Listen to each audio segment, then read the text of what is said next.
rekordi päälle ja mä ajattelin, että mä uppailen YouTubeen.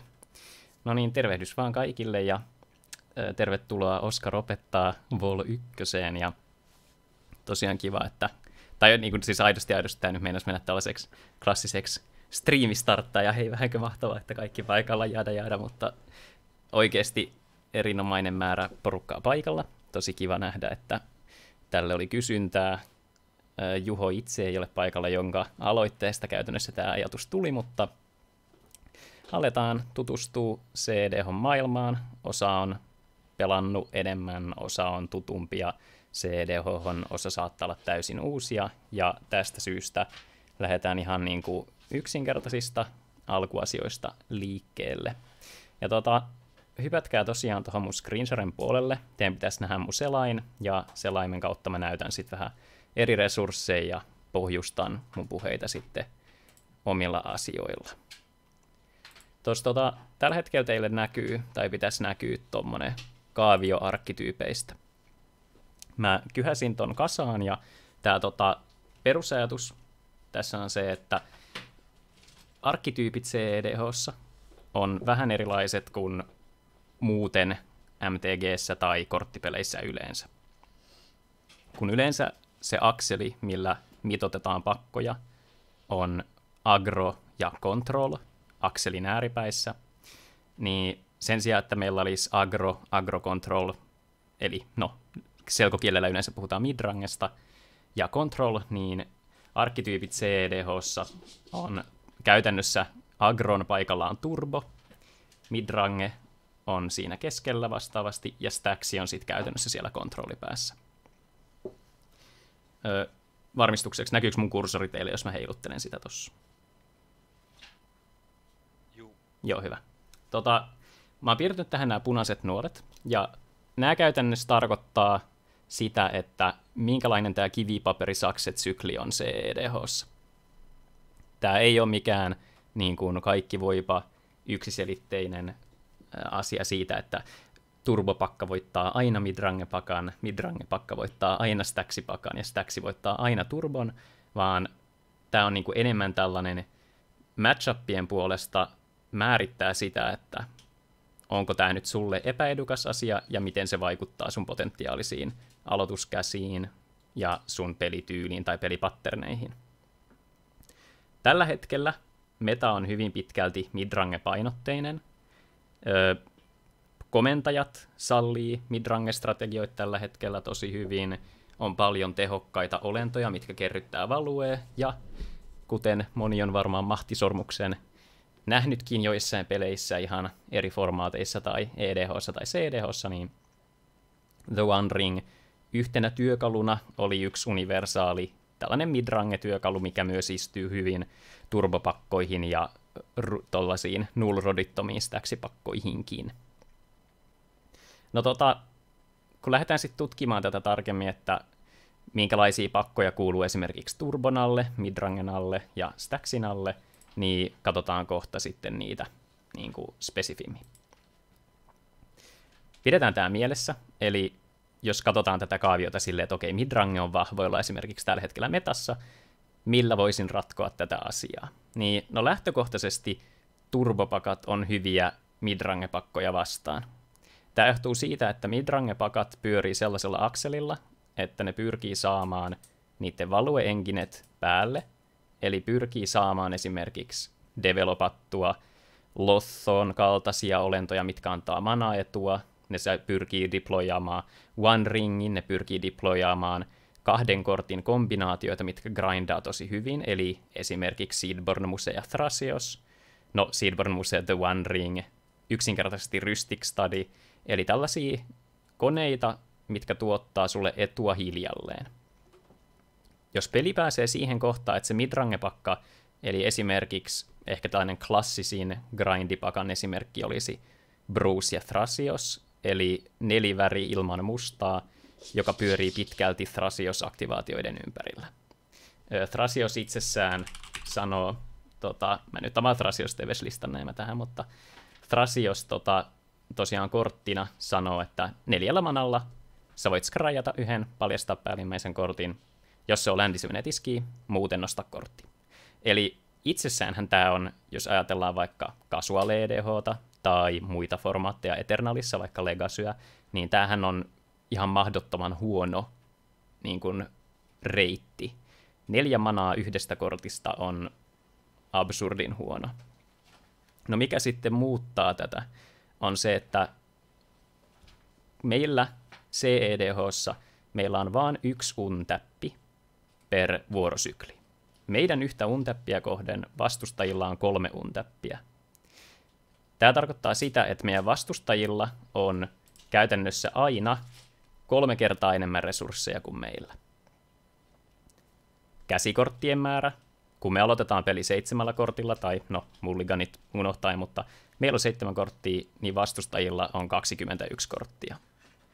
Kun me aloitetaan 1 ländillä ensimmäisellä vuorosyklillä, meidän vastustajilla on kollektiivisesti 3 ländiä. Aika on sitten 3. resurssi, mistä puhun mielelläni enemmän, mutta koitan tiivistää sen hyvin kiteytetyksi, että minkä takia se mun mielestä on yhtä arvoinen näiden 3 resurssin kanssa. No kun puhutaan tästä resurssi ns. Niin kuin epätasapainosta, eli meillä ei ole tällaisia tietynlaisia klassisia konsepteja, mitä olisi vaikka Eternal-formaateissa. Modernissa, jos sä pelaat kontrollipakkaa, niin sun 1 klassisesti kutsuttu kynäri, eli counterspelli, niin se on 1:1 useimmiten. Vastustaja pelaa jonkun spellin stackiin, ja sitten sä määrittelet, että okei, haluanko mä käyttää 1 kortin counterattakseni tämän vastustajan 1 kortin. Counterspellit tästä syystä on lähtökohtaisesti paljon huonompia Competitive Commanderissa kuin esimerkiksi Legacyssä tai muissa 1-1 formaateissa. No minkä takia sitten counterspellejä pelataan niin paljon?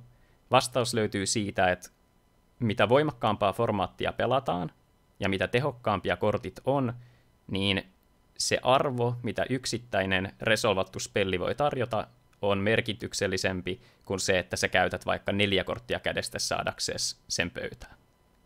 Jos ajatellaan klassista tilannetta, että sulla vaikka vanhan CEDH Poster Child ja edelleen nykyinenkin, niin vaikka ad nauseam. Eli sun tavoitteena olisi käytännössä nostaa sun koko pakka käteen. Ad nauseam, mulla ei tässä listassa muistaakseni sitä ollut. Jos katsotaan esimerkiksi turbopakka-esimerkki, eli Rograxilasta. Lauri hyppää siellä jossain iloisesti hymyhuulille. Ad nauseam tosiaan, jos ei ole tuttu kortti kaikille, niin 5 mana instantti, mikä sanoo, että sä paljastat aina 1 kortin pakan päältä, menetät sen verran lifea, ja sä voit jatkaa tätä niin pitkään kuin haluat. Jos lähdetään siitä liikkeelle, että tämä vaikka casual EDH:ssa, mikä pyörii enemmän kalliitten value-generaattorien ympärillä, niin tämä ad nauseam ei välttämättä nostakaan niin paljon, ellei sulla ole life gainia sitä tukemaan. Mutta jos me puhutaan keskimääräisestä CEDH-listasta, niin manavaluet pakassa on tosi pieniä. Lisäksi meillä on ilmaisia manasourceja, ei-ländien muodossa, eli käytännössä kaikki lailliset moksit, niin tämä tarkoittaa sitä, että tällainen korttietu, mitä tarjotaan, niin se valtava määrä kortteja, mitä sä nostat, näyttäytyy paljon isompana resurssien kasvattamisena, koska sä pystyt pelaamaan ne kortit. Jos me pelataan esimerkiksi Wheel of Fortune, kaikki pelaat nostaa 7 korttia, niin sen sijaan, että se useimmissa tapauksissa alemmissa povereissa olisi vaan, että kaikki nostaa korttinsa käteen, sä voit ehkä pelata 1 pellin perään, ja sit sä passaat vuoroon. Niin Competitive EDH:ssa, koska se meidän uusi tuore 7, jos mä vaan hetkeksi playtest-tuulin, niin jos me otetaan täältä aloituskäsiä, niin ihan tästä sattumalta esimerkiksi, jos tää olisi meidän tuore 7, meillä on Simian Spirit Guide, mikä on 1 manaa, Mana Vault, mikä on +2 manaa, Paradise Mantle, mikä periaatteessa filtteroi manaa, ja jo tällaisesta kädestä me saatiin ylimääräistä manaa, ja esimerkiksi tuutori, millä me voitaisiin sitten hakea lisää korttietua tai uusi wheeli, jatkaa tätä efektiä, tai ihan mitä vaan. Sitten kun tavallaan ymmärretään tämä resurssi epätasapaino, niin me voidaan uppoutua siihen, että mitä sen komentajan tulisi tarjota, että se on CEDH-komentaja. No, CEDH-komentajan tai komentajien tulee lähtökohtaisesti rikkoa tätä resurssitasapainoa ja tai olla kombopala. Katsotaan kohta käytännön esimerkkejä, mutta esimerkiksi tämä korttietu. Koska yksi meidän kortti, käytännössä sen täytyy vastata 3 korttia, että se on niin kuin tasainen rate. Niin tästä syystä esimerkiksi Tymna the Weaver on yksi pelatuimpia partnereita ja yksi parhaita partnereita, mitä CEDH:ssa on. Jos katsotaan Tymnan tekstiä, Tymna on tosiaan 3 manan human, mikä sanoo, että sun tokassa mainissä sä voit maksaa X lifea, missä X on vastustajien määrä, joihin tuli damagea tällä vuorolla. Jos teen näin, niin nostat X-korttia. Eli toisin sanoen tämä lukee, että jos sä hyökkäät 3 olennolla, ne kaikki connectaa, eli sä saat jokaiseen 3 vastustajan tehtyä damagea, sä nostat 3 korttia.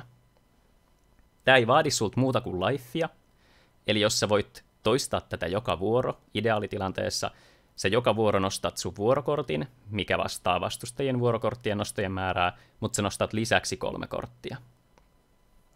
Jos katsotaan esimerkiksi, no tää on nyt siis esimerkki Tymna ja Kraumon kaikista pelatuin pakka CEDH:ssa, turnauksissa siis, niin paritetaan sitten yhteen Kraumin kanssa, joka tarjoaa 2 muuta väriä käytännössä, no parhaimpia värejä musta lisäksi. Ja Kraum itsessään sanoo, että aina kun vastustaja pelaa toisen spellinsä joka vuoro, nostat kortin. Meillä on vastustajia 3, ja kun me pelataan tällaista power-leveliä, missä on todella paljon halpoja spellejä, lähtökohtaisesti peli kestää keskimääräisesti 5 vuoroa.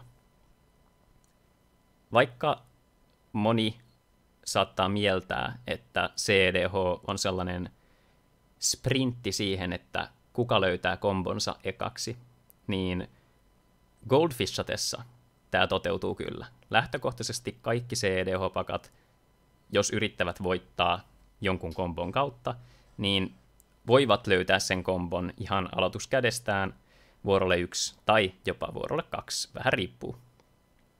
Sitten on toinen asia, eli kun puhuttiin resursseista, niin jotkut pakat itsessään haluaa voittaa vasta myöhemmin, mutta tälleen pähkinänkuoressa jokainen pakka pystyy voittamaan tosi nopeasti.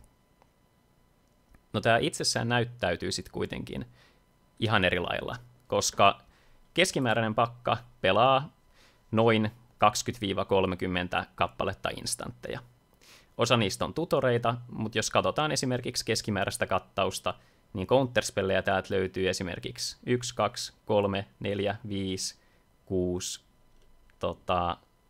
7, 8, 9, 10. Tämä on itse asiassa vielä, niin kuin, jos ajatellaan kontrollipakkoja, niin se voi olla myös isompi, jos se komentaja ei suoraan tuo niin paljon korttietua kuin vaikka Tymna tuo. Eli jos katsotaan vaikka Niv Missettiä, joka on lähtökohtaisesti tällainen tosi hidas, mutta varma, tasainen kontrollipakka. Tavoitteena vaan päästä siihen asti, että sä voit pelata Niv Missetin, niin mun lista esimerkiksi, mikä on aika lähellä monia muita turnauslistoja, niin 39 instanttia, joista valtaosa on counterspellejä. No, sitten kun me katsotaan tätä määrää, niin me voidaan suurin piirtein katsoa, että jokaisessa kädessä, kun me katsotaan tuoretta seiskaa, niin jokaisessa on varmaan 1 counterspelli. On counterspelli, on counterspelli, on counterspelli, on counterspelli. Ei ole counterspelli, mutta on tapa löytää sellainen. On counteri, on counteri, on counteri ja niin poispäin. No jos nyt ajatellaan tätä, että jokainen pakka voi voittaa tosi nopeasti, niin voidaan todeta tämä, että jos jo yhdeltä kontrollipelaajalta, eli sä huomaat siinä pöytää istuessa, että mulla on vastassa tällainen hitaampi kontrolloiva pakka, niin perusoletus sulla on se, että siellä on se counterspelli. No sen lisäksi, että sulla on se 1 vastustaja, kenellä sä arvelet, että löytyy se counteri, niin sulla on sen lisäksi 2 muuta vastustajaa. Ja jos ne pelaa mitään tämän kaltaista midrangehtavaa pakkaa, mistä äsken puhuttiin, niin perusoletus on se, että jos sä yrität vaan ilman suojaa pistää nauskan stackiin tai siis ad nauseamin kutsuman nimeltä, niin perusoletus on se, että se ei tule resolvaamaan.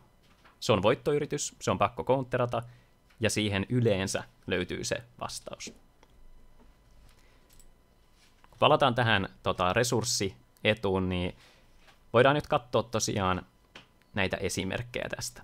Eli tällainen sivusto kuin EDH Top 16, jos Lauri viittii vaikka linkata tuonne chattiin, niin voi halutessaan silmäillä, niin tämä on äärettömän hyvä, niin kuin sinänsä kohtalaisen tuore sivusto, mikä kerää dataa, ei täydellisesti, mutta riittävän hyvin näyttääkseen jotain toteamuksia.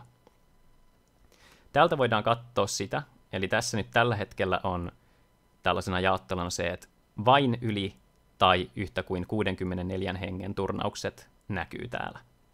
Täältä löytyy esimerkiksi meidän Lipevän turnauksia, niissä pitää vaan tätä määrätä sitten pienemmäksi. Ja tässä on turnauspäivämäärä, taitaa olla tämän sivuston lanseeraamisen alkuajankohdasta. Tässä nähdään, että yhteensä Eminencelle reportatuissa turnauksissa, Eminence Gaming tosiaan on niin kuin isoin tällainen turnausavustaja, turnausjärjestäjä. Niillä on tällainen softa, mitä käytetään sitten Competitive Commander-turnauksissa.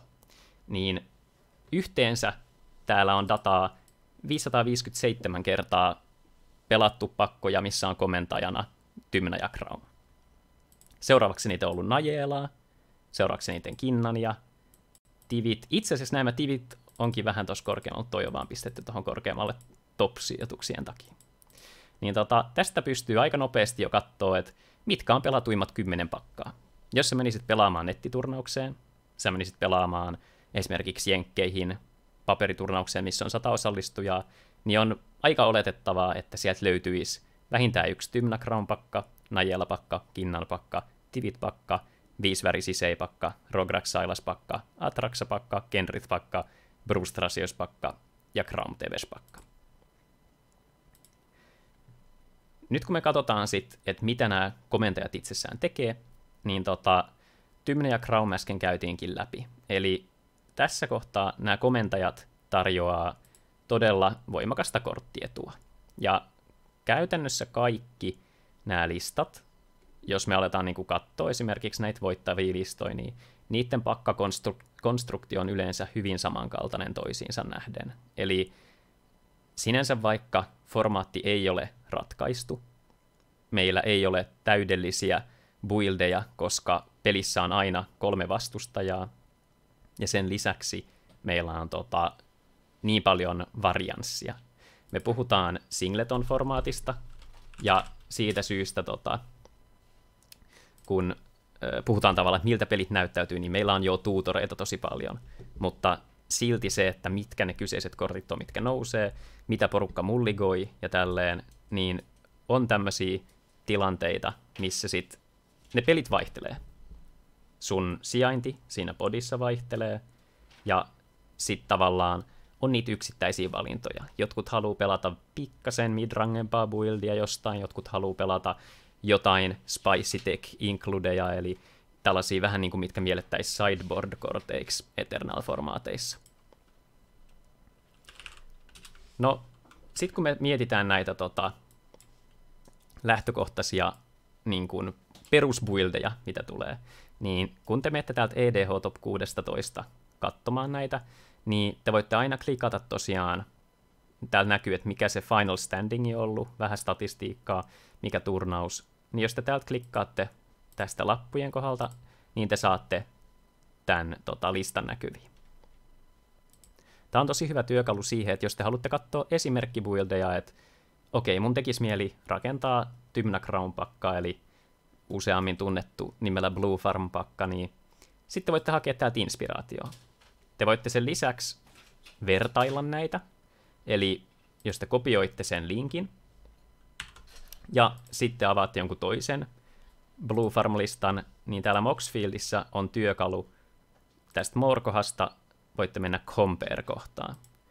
Ja tässä kohtaa, kun te syötätte sen toisen listan linkin, niin te voitte vertailla sitten, että mitä eroja näissä listoissa on. Tässä nähdään, että vaikka molemmat listat ovat täysin valideja, niin näissä on jotain tyylillisiä eroja ja jotain korttivalintaeroja. Lisäksi näissä on aikaa välissä jonkun verran, mikä johtaa siihen, että esimerkiksi Bowmasteria ei täällä listassa ole, vaikka käytännössä sen pitäisi listassa olla. Mutta anyway, tämä on hyvä työkalu siihen, että jos haluatte tutkia ja vertailla listoja. Sitten kun aletaan kahlaa läpi vähän näitä yleisimpiä komentajia ja mitä nämä komentajat itsessään tarjoaa, niin meiltä löytyy täältä Najela. Voidaan katsoa esimerkki Najela-listasta. Ja kun katsotaan Najelaa komentajana, niin mä haluan, että nyt luetaan tämä komentaja ja itseksenne koitatte vähän miettiä, että mikä on se resurssi, mitä tämä rikkoo. Rikkooko tämä korttietua, rikkooko tämä manaa, rikkooko tämä aikaa vai onko tämä kombopala. Najela itsessään lukee, että 3 manan human warriori, ja aina kun warrior hyökkää, sä teet 1/1 warriorin, mikä on täpissä ja hyökkää. Tämä tarkoittaa sitä, että tämä määrä nousee eksponentiaalisesti, eli ensimmäisellä Najela-hyökkäyksellä sä teet 1 hyökkäävän warriorin, seuraavaksi kun sä hyökkäät Najelalla ja sillä aiemmin tehdyllä warriorilla sä teet 2 lisää, sen jälkeen 4, sitten 8, 16, 32, niin poispäin. Najelalla on 5-värinen ability, mikä untappää kaikki hyökkäävät olennot. Ne saa kivasti keyword-souppia ja sä saat extra combatin. No, short story on se, että Najela, itsessään resurssista lähinnä Najela rikkoo aikaa, jos jotakin, mutta sitäkin aika huonosti. Najela voi asettaa kellon vähän olentoja sisältäviä listoja vastaan, eli esimerkiksi tällainen Rograx-Silas Turbolista, niin Najela pystyy tekemään ihan validia damagea siihen. Meidän on tärkeää myös huomioida se, että jos puhutaan nimenomaan vaikka Rograx-Silaksesta, niin se ad nauseam maksaa kuitenkin lifea. Se, että sä pelaat sen, niin sä flippaat kortteja. Moxfield kivasti osaa näyttää meille tällaisen statistisen luvun, että paljonko lifea yksi meidän kortti keskimääräisesti maksaa. Jos otetaan se ad nauseam pois laskuista, eli tarkoittaa sitä, että jos me pelataan se nauska stackiin, niin sitä ei meidän pakassa enää ole, niin 1 kortin hinnaksi tässä mun listassa tulee 1,39. Eli pyöristäen 1,5 lifea maksaa 1 kortti. Jos ajatellaan, että tämä tehdään 35 lifeista, niin voi todeta, että nostetaan aika raikas määrä kortteja, mistä todennäköisesti voi tehdä voiton kasaan. Jos tätä life-totalia voi pienentää, tai toista massiivista korttia tuotuava kortti, eli Necropotense, joka on 1 life 1 kortista, niin voidaan todeta se, että damagellakin on väliä, mutta se määrä, missä määrin sillä on väliä, on vähän pienempi kuin vaikka casual EDH:ssa, mikä useammin päätyy siihen, että life-totalit napsahtaa nolla. No Najela itsessään sisältää 1 kortin komboja, parin eri, tai itse asiassa aika useankin kortin kanssa, mutta useimmiten pelatut on ensisijaisesti Derevi, eli Derevin kanssa, kun Derevin teksti on, että lähtökohtaisesti kun sun olento tekee vahinkoa pelaajaan, niin sä voit täpätä tai untäpätä jonkun permanentin. Najelalla oli teksti, että se tekee paljon warrioreita, ja se on 5 manan kyky, millä sä voit ottaa extra combatin. Derevin kanssa, kun sun warriorit tekee damagea vastustajaan, niin jos sulla on yhteensä 0 manasta lähteen 5 Derevi-triggeriä, niin sä voit untäpätä esimerkiksi sun Command Towerin 5 kertaa. Sä floattaat jokaisen triggerin välissä 1 eri väreistä. Ja lopulta, koska olennot on hyökkääviä olentoja ja kombatissa kombatin loppuun asti, eli myös damagen jälkeen, niin sä voit aktivoida Najelan siinä kohtaa tällä floattaamalla 5 manalla, ottaa uuden kombatin, hyökätä, tehdä lisää warrioreita ja täten saada infinite kombatit ja voittaa sitä kautta. Samaan periaatteeseen perustuu Grim Hireling, mikä sanoo, että jos 1 tai useampi, eli huomioikaa tässä kohtaa se ero, että sä et jokaisesta vahingosta tai jokaisesta olennosta, mikä konnektaa, saa 2 treasurea, mutta per pelaaja saat 2. Eli toisin sanoen, jos teet 3 pelaajan vahinkoa, sä saat 6 treasurea yhteensä, 6 on isompi kuin 5, eli sä käytät 5 niistä, aktivoit Najelan, ja pääset Infinite-kombateille.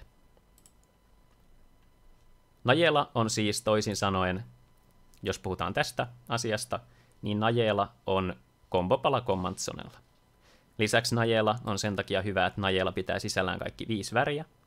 Se, että sulla on kompaktit yhden kortin kombot, ja sä voit pelata myös tällaista hitaampaa mene sivuttain ja läpsi vastustajaa plääniä, niin me pystytään rakentamaan tällainen 5-color good stuff-juttu, mikä pitää sisällään yleisimmät kombot, kuten Thassa's Oraclen, ja sitten instantin, mikä poistaa meidän pakan käytännössä, eli Demonic Consultation, joka on 1 mustan kortti, tai Tainted Pact, mikä poistaa pakan 2 manalla.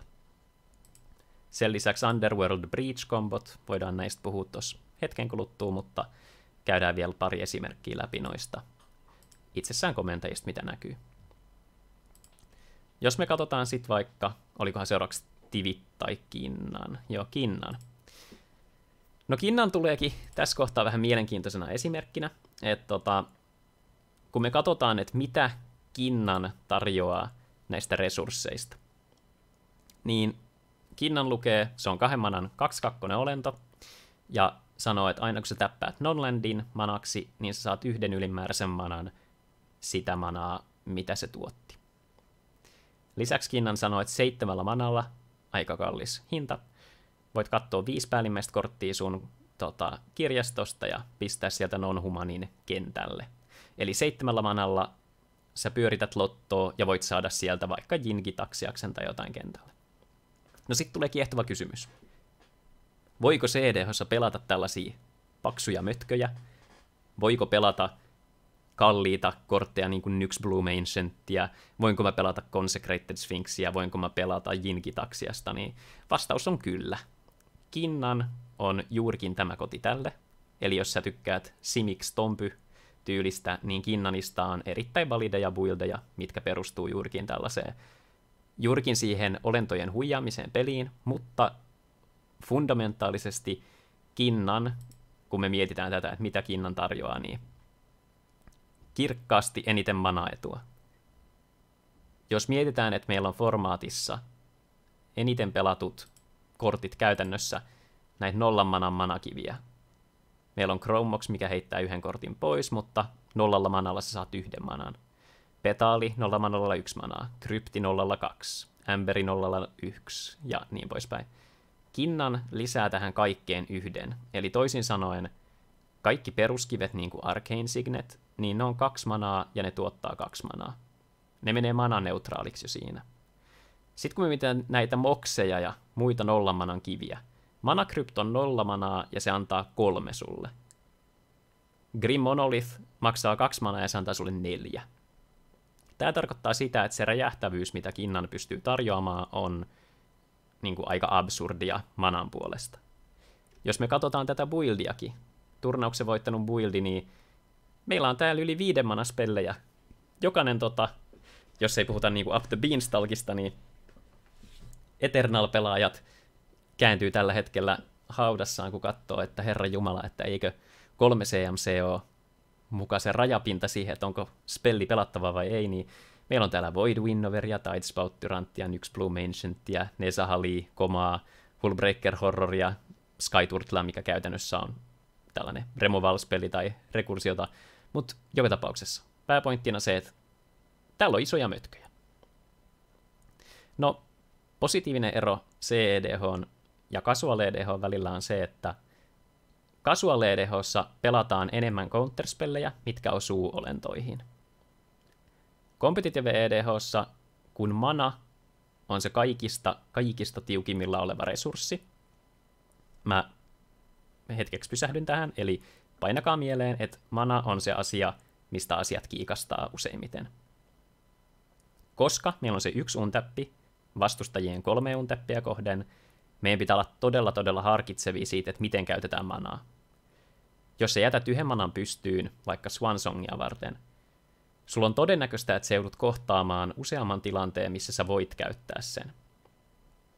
Kannattaako sun käyttää sitä, vai pitääkö sun pelätä, että se seuraava asia, mikä tapahtuisi, olisi pahempi?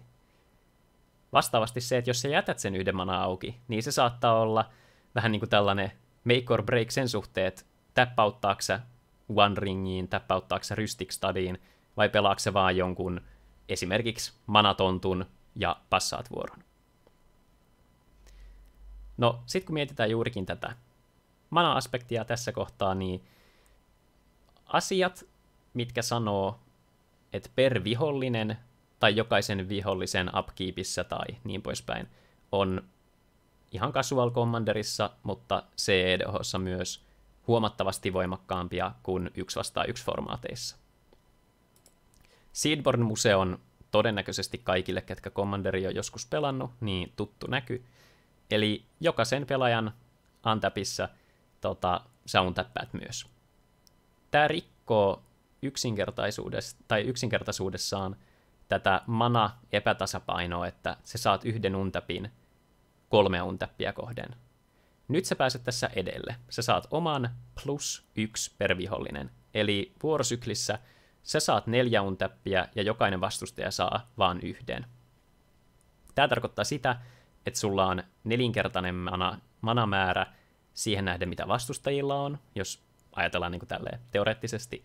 Ja tästä syystä sä voit ottaa enemmän, mitä sanottaisiin, game actioneita, eli sä voit tehdä enemmän asioita, koska sulla on enemmän resursseja tehdä niitä. No Kinnan itsessään ei olisi niin hyvä, jos Kinnan vaan antaisi esimerkiksi tämän mana-lisän. Se olisi silti ihan validi valinta, mutta Kinnan itsessään tarjoaa sekä korttietua, mana-etua, että on kombopala Commandsonella. Ja vaikka Kinnan ei olekaan korttiedussa yhtä hyvä kuin vaikka Tymna, se on mana-edussa paras, jos otetaan, vähän niin kuin unohdetaan Rograk tässä kohtaa, mistä voidaan puhua myöhemmin. Mutta se, että se on näin monessa asiassa tosi hyvä, tekee siitä todella hyvän komentajan. Kinnan, jos sun aloituskäsi on sellainen, että sulla on esimerkiksi paljon manaa siinä aloituskädessä. Katsotaan täältä joku, no tässä vaikka. Me katsotaan tätä aloituskättä, niin voidaan todeta, että okei, meillä on Signetti, meillä on Mana Crypti, Crop Rotation, Armored Scrapgorger. Jos me lähdetään tästä ekalle vuorolle, niin me voidaan pelata Breeding Pool, voidaan pelata Mana Crypti ja me voidaan pelata tää Scrapgorgeri. Sitten seuraavalla vuorolla, kun me untapätään, niin me voidaan pelata meille ländi. Me voidaan näillä 2 ländillä pelata Kinnan, ja kas kummaa, meillä on jo tässä kohdassa 3 manaa Mana Cryptistä, 2 manaa Scrapgorgerista, eli meillä on Kinnanin pelaamisen lisäksi 5 manaa jo auki. Voidaan pelata Arcane Signetti, meillä on 3 manaa nyt, ja kun me täpätään, meillä on taas yhtäkkiä 5. Sitten me voidaan esimerkiksi käyttää Crop Rotation, hakea Gaia's Cradle, sillä tuottaa pari manaa. Me voidaan pelata Moon Silver Key, jolla voisi hakea sitten kombopalan tai lisää manaa. Niin jos meillä ei olisi näitä kortteja ollenkaan, ja meidän tilanne näyttäisi tältä, jos Kinnanilla ei olisi tätä toista osaa tekstiä, niin meillä olisi vähän niin kuin tosi huono board state. Meillä on paljon manaa, mutta me ei tehdä sillä manalla mitään. No, sitten kun mennään vuorolle, okei, ländi voi yhyy, niin meillä onkin nyt 3 manaa, 5 manaa, 7 manaa ja voidaan aktivoida Kinnan. Koska me pelataan pakas niin paljon hyviä, kalliita non-humaneita, eli todella merkityksellisiä olentoja, niin todennäköistä on, että jos me tästä flippaillaan, niin average-flipillä, jos me aletaan katsoa tästä 5 settejä, niin me löydetään voimakkaita olentoja. Consecrated Sphinx, Nezahal, seuraavat 5, Wi-Fi ja käytännössä siis tämä riippuu tosi paljon buildeista, mutta se niin kuin keskimääräinen lopputulos on se, että meiltä löytyisi näitä voimakkaita olentoja, mitä flipataan peliin. Ja sitten tällaisissa tilanteissa meidän board state ei olekaan enää huono. Meillä on yhtäkkiä tosi voimakas pala kentällä, mikä tuo meille kortteja tai estää vastustajia pelaamasta. Ja sen lisäksi meillä on manaa aivan ääretön määrä. Vuorolla 2 meillä on jo niinku 9 manaa käytännössä. No, sitten muita komentajia.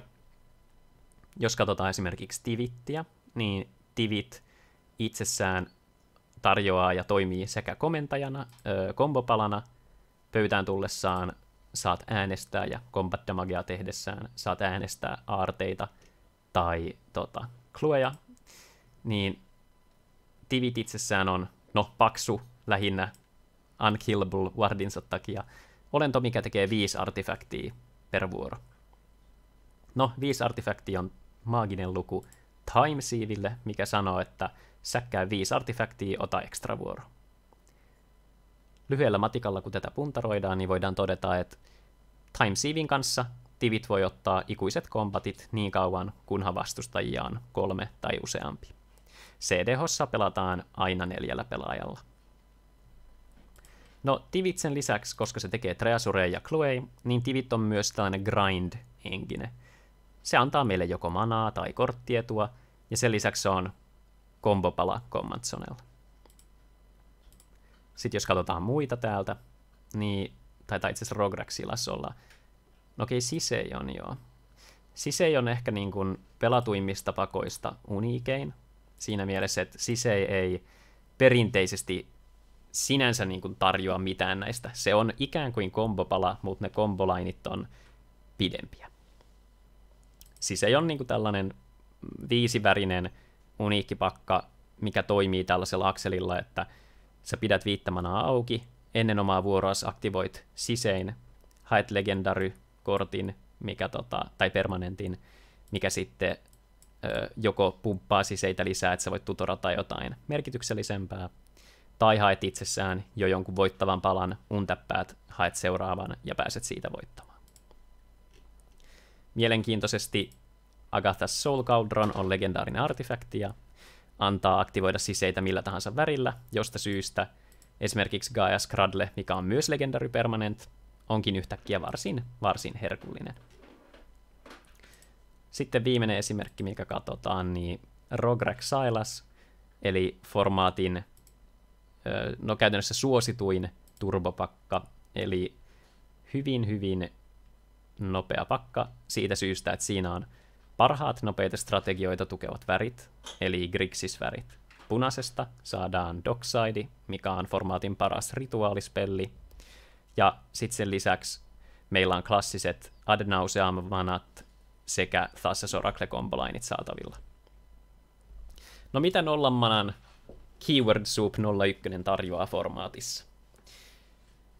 Lähtökohtaisestihan Rograk on mielletty tai mielletään sellaiseksi hauskaksi sukkeliksi, millä voi equipata paljon equipmentteja ja se ajaa tosi kovaa. CDH:ssa Rograk on valitettavasti tällainen ikään kuin lihauhraus paremman puolesta, eli meidän kaikki kreaturen säkkäämistä vaativat kortit onkin jo online heti ekasta vuorosta. Infernal Plunge, mikä sanoo, että 1 manaa säkkää olento, lisää 3 manaa.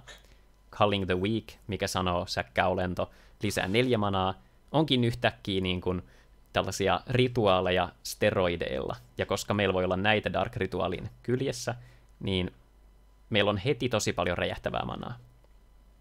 Sen lisäksi ilmaiset Commander-spellit, eli monesti ja monelle tutut Fierce Guardianship esimerkiksi, on heti päällä ensimmäisestä vuorosta.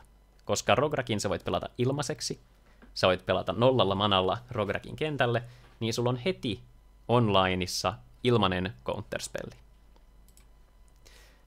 Tämä tarjoaa siitä syystä paljon tällaista warppaavaa etua, eli Rograk Silas ei tuo korttietua, mutta se tuo mana-etua ja lisäksi aikaetua. Ja aikaetua se tarjoaa siitä syystä, että normaalisti näihin game stateihin päästäksesi, missä sulla on esimerkiksi päällä nämä Fierce Guardianship ja vastaavat, niin ne vaatii sen, että sä oot saanut tuotua kentälle jo sun komentajan.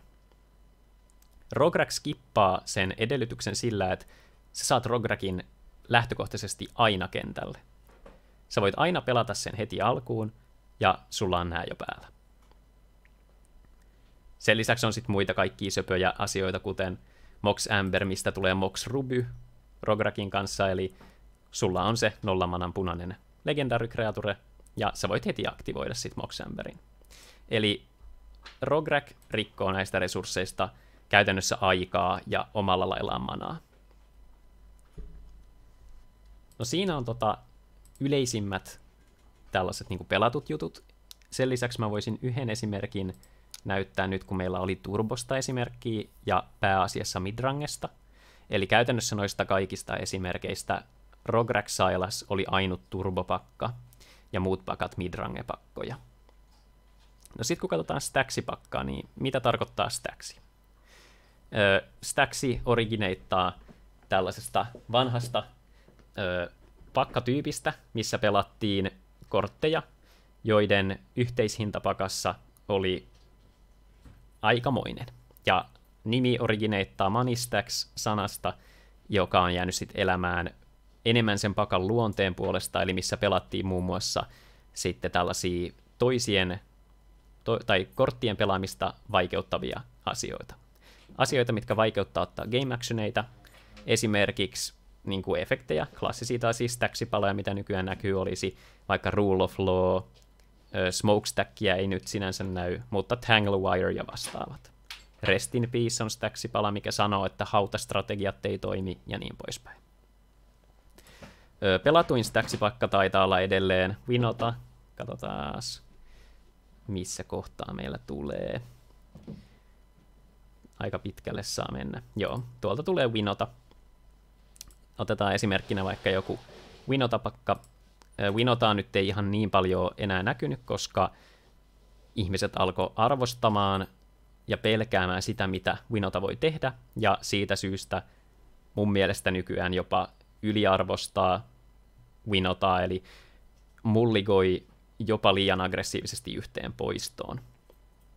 No Winota-pakat näyttää hyvin oudoilta, jos muistetaan, että Average-pakka näyttää siltä, että siinä on 10 tai vähemmän olentoa, 10 tai vähemmän sorceryä, 30 instanttia, 30 landia, 15 artifactia, 5 enchantmenttia. Nyt kun katsotaan Winotaa, niin täällä on 54 olentoa ja hävyttömän pieni määrä kaikkea muuta. Winota lukee itsessään, että aina kun non-humani hyökkää, sä katot sun pakan päällimmäiset 6 korttia ja voit pistää niistä humanin kentälle täpissä ja hyökäten. Jos mietitään, että mitä Winota tässä kohtaa tarjoaa, mitä näistä resursseista? No Winota itsessään ei ole kombopala. Mutta jos me katsotaan sitten, että okei, mitä näistä asioista saadaan, niin Winota tarjoaa tietyllä tapaa korttietua, koska Winota pistää sulle permanentin pöytään, ja se permanentti on vähintään 1 kortin arvoinen. Winota tarjoaa lisäksi manaetua, koska sä et joudu maksamaan siitä permanentista, minkä sä laitat pöytään. Sä saat käytännössä saat ilmaiseksi sen verran manaa, mitä se permanentti maksaisi muuten.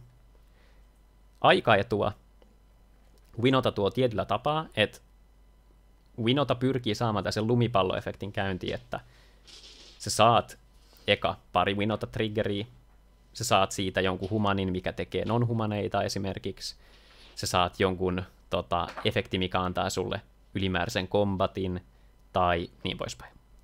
Sitten meillä on ensi vuorolla yhä enemmän Winota-triggereitä, ja me pystytään luomaan tällainen kriittinen massa efekteistä, mitkä estää vastustajia pelaamasta kunnolla, jonka myötä me pystytään ohittamaan riittävän iso osa siitä ajasta, mitä vastustajat tarvitsis, että ne voi ratkaista sen tilanteen. Esimerkkinä sellainen, että vastustajat yksinkertaisesti Rule of Lawn ollessa pöydässä ei voi pelata tarpeeksi tuutoreita, kortinnostospellejä tai vastaavia löytääkseen sitä vastausta siihen tilanteeseen. No Winota itsessään on vähän flawed pakan rakennukseltaan, että vaikka meillä on olentoja, mitkä tarjoaa suojaa, niin Winota on hyvin, hyvin kevyt muiden suojaavien efektien suhteen. Itse on sitä mieltä, että Winotan pitäisi nykyään pelata enemmän suojaavia efektejä.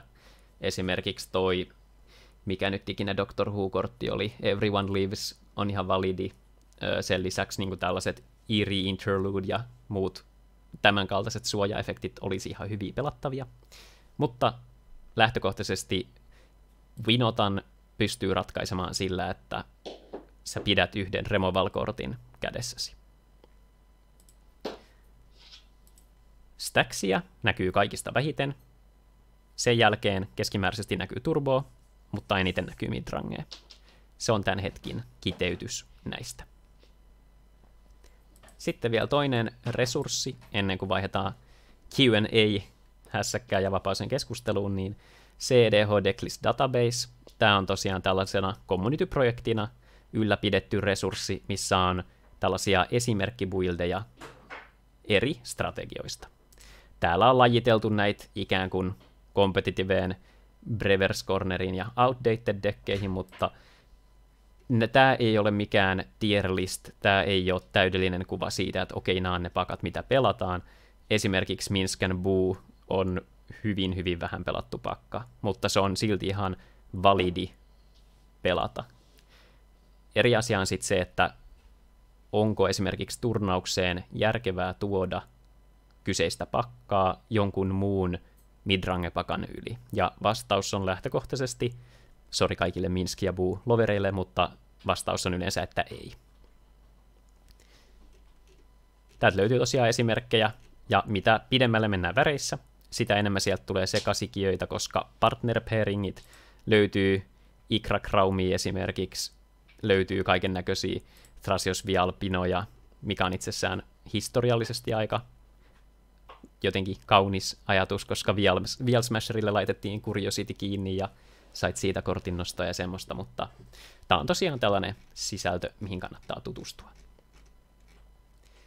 Mutta avataan vaikka toi nyt tuohon taustalle. Varmistetaan, että mulla on rekordi vielä päällä. Onhan tää täällä. Oikein hyvä. Voitaisiin tässä kohtaa ihan vaihtaa ns. Lungiin keskusteluun, ja jos tulee jotain kysymyksiä, niin kysykää ihmeessä. Mä katsoin, jos tuolla chatissa oli jotain.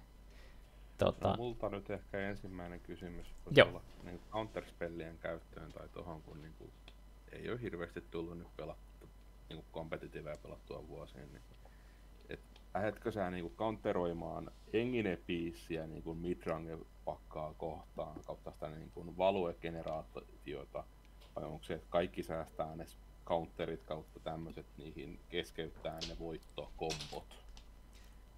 Aivan täydellinen kysymys, ja erittäin mielelläni vastaan.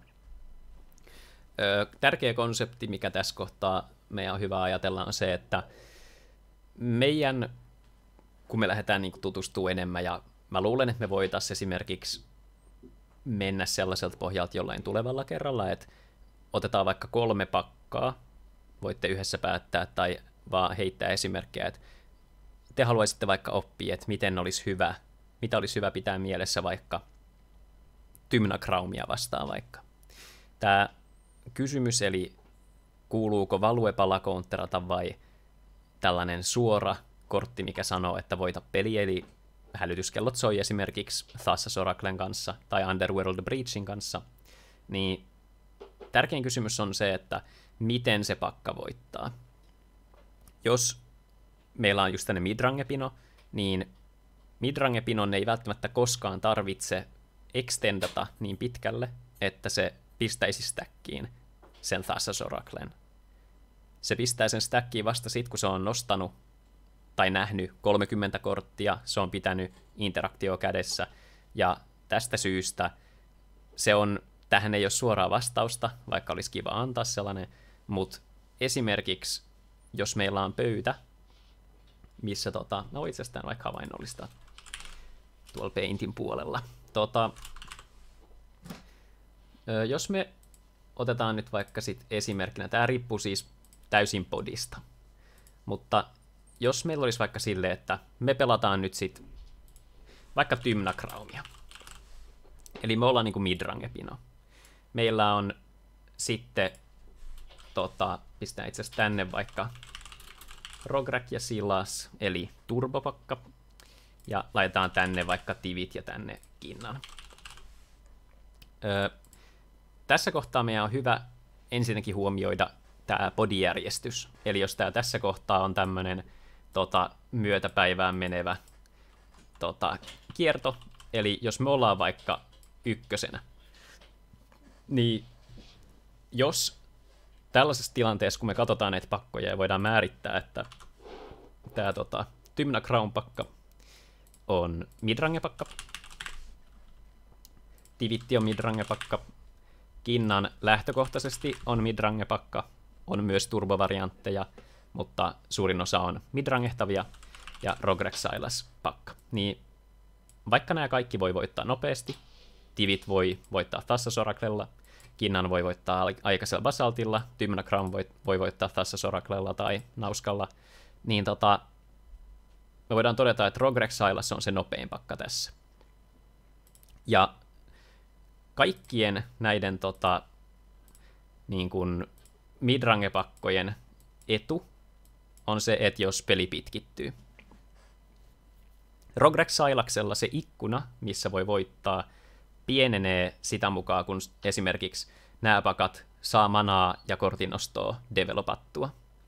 Ja tästä syystä, jos esimerkiksi Tivit tässä kohtaa pelaisi Rystikstadin, vaikka vuorolla 1, ja meillä on kädessä, mikä nyt sanottaisi vaikka, meillä on vaikka Force of Will. Unohdetaan hetkeksi se, että se maksaisi meille 2 korttia, mutta kuitenkin Tivit ehdottaa tällaista. Kinnan passaa priority, Rograk Silas passaa priority, ja sulla on nyt sitten se valinta, että counteraanko mä tämän Rystikstadin vai en. Tyhjiössä sen counteraaminen on ehdottoman väärtipelaus.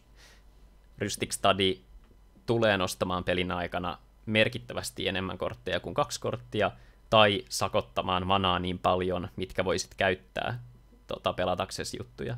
Niin periaatteessa tämä olisi esimerkki kaikista kinkkisimmästä tilanteesta, koska olettaen, että Kinnanille ei ole mitään, Rograk Silakselle ei ole mitään, ja saat itse sen yhden counterin kanssa, niin se Rystikstadi todennäköisesti pitkässä juoksussa voittaa Tivitille sen pelin. Mutta täällä on samaan aikaan Rograk Silas, joka on todennäköisesti tällaisessa podissa joutunut mullikoimaan käden, varsinkin jos 4. menee, mikä pyrkii vaan räjähtämään vuorolla 1, eli toivoo, että nämä muut pakat ei ole varautunut siihen tai ei respektaa sitä. Ja tässä kohtaa todennäköisesti oikea valinta, vaikka se tyhmältä tuntuisikin, olisi antaa tämän Rystikstadin resolvata. Se Rystikstadi vaikeuttaa Rograk Silaksen voittamista suoraan, koska jos Rograk Silas yrittää pelata jonkun Rograk, Mox Amber, Culling the Weak, Ad Nauseam-linjan, niin se itsessään jo nostaa Tivitille 4 korttia. Se tarkoittaa sitä, että Tivit nostaa 4 korttia silloin Rystikstadi pöydässä, ja se tulee voittamaan pelin suoraan. Eli silloin Rograk Silas-pelaajalla tulisi tämä valinta, että alanko mä brute forcea tätä tästä läpi, vai, eli niin kuin toisin sanoen, yritänkö mä luottaa siihen, että se ei nosta mitään, ja yritän pakottaa sen. Tässä kohtaa Rograk Silaksen todennäköisesti kannattaa tehdä niin, koska se tilanne ei kuitenkaan parane yhtään. No, Anteeksi. Joo, anna palava. Kysymys. Onko tämä asia, mitä sä nyt käyt? Tämä on siis asia, mikä on tullut kyllä aikaisemminkin esille keskusteluissa, peleissä. Just, että ymmärtää tuon vuorojärjestyksen ja sitten ymmärtää sen, että minkälaisia pakkoja on ja sitten just niitä, että niinku, oliko se Ville, joka siellä esitti tämän kysymyksen? Juu, Pyltsi kautta Ville. Joo, niin. Niin tosiaan, niin että tää mitä sä just nyt selität, että onks tällä sit mahdollisuus jossain kohtaa jatkossa keskustella tai saada jotain semmosia selkeitä työkaluja, koska mä veikkaan, että tämän asian ymmärtäminen voisi ehkä johtaa parempiin päätöksiin, miten käyttää counterspellejä ja ymmärtämään ehkä semmoista pelitilannetta myös, tai havainnoimaan sitä ehkä. Mä tiedän, käykö tässä mitään järkeä? Joo, ehdottomasti. Joo. Ja voidaan siis palata ja voidaan koittaa esimerkiksi käydä ihan konkreettisia esimerkkejä. Yksi hyvä tapa olisi se, että kun teillä tulee teidän peleissä vastaan jotain tilanteita, niin ottaisitte, jos se on esimerkiksi webcam-peli, niin ottakaa screenshotti.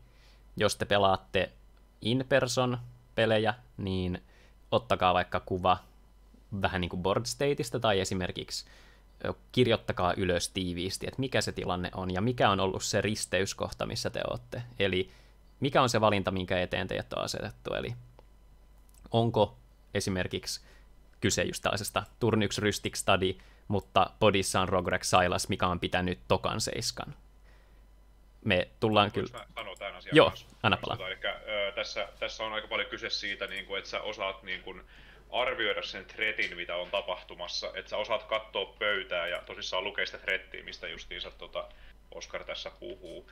Ja sitä tulee paljon myös siitä, että sä teet niitä virheitä ja opit niistä virheistä sitten. Että tämähän on semmoinen asia, että sitä ei voida sulle suoraan sanoa, mutta sulle voidaan antaa tässä niinku tavallaan niitä keinoja analysoida sitä, että mikä meni pieleen. Et esimerkiksi niinku kasuaalipöydissähän on tosi paljon sitä, että siellä niinku, tulee threattiä tavallaan luetaan tosi väärin. Et kuulin tossa justiinsa kaverilta esimerkiksi yhden tapauksen, missä niinku, hän pelasi kaveriporukalla ja häneltä counteroitiin jossakin vuorolla 7, niin että hänen kätensä ainut kortti oli niin, kultivate. Ja he päättivät vuorolla 7, että tämä nyt on niin paha, että tämä täytyy counteroida. Ja sillä kaikilla muilla pöydässä vaikka minkälaista rojua ja seuraavalla joku menee kombolle. Niin se, että tavallaan, no toi nyt on ihan selkeä keissi, mutta se, että kasuaalisesti tapahtuu paljon enemmän, että niinku tavallaan ei hoksaa sitä threattiä, koska se, että siellä tapahtuu muutenkin vähän mitä sattuu. Mutta CDH:ssa se on lähtökohtaisesti siinä mielessä helpompi lukea, koska täällä formaatissa tapahtuu paljon vähemmän semmosia niin kuin villejä asioita, koska täällä lähtökohtaisesti pakat, niin kuin Oskari sanoi, että paljon samanlaisia kortteja pelataan, paljon samanlaisia asioita pyrkii pakat tekemään, niin jossakin vaiheessa sulle vaan tulee myös sitten se, että sä opit näkemään sen, että okei, hei, nyt tuolla on ton verran manaa auki ensi vuorolla, ja se on saanut tutoroida vaikka 2 kertaa, niin lähtökohtaisesti silloin kannattaa olettaa, että no joo, sieltä on varmaan tulossa jotakin, mihinkä se counterspelli kannattaa säästää. Joo, hyviä sanoja, ja voidaan tosiaan, mä ajattelin, että voitaisiin käydä jotain case-esimerkkejä vaikka joskus läpi, että jos teillä tulee vastaan, niin kirjoittakaa niitä. Ja tällaisissahan niinku, tää on just niitä vaikeimpia, tää on niinku todella hyvä kysymys siis Villeltä alkujaan, että se on ajan saatossa tuleva asia, ja paras asia, mitä me voidaan tehdä, on tehdä vaan tällainen educated guess tietyllä tapaa, eli nojata heuristiikkaan, eli tällaiseen peliälyyn liittyvään asiaan, eli että pystyt tekemään riittävän hyvän päätöksen riittävän nopeassa ajassa.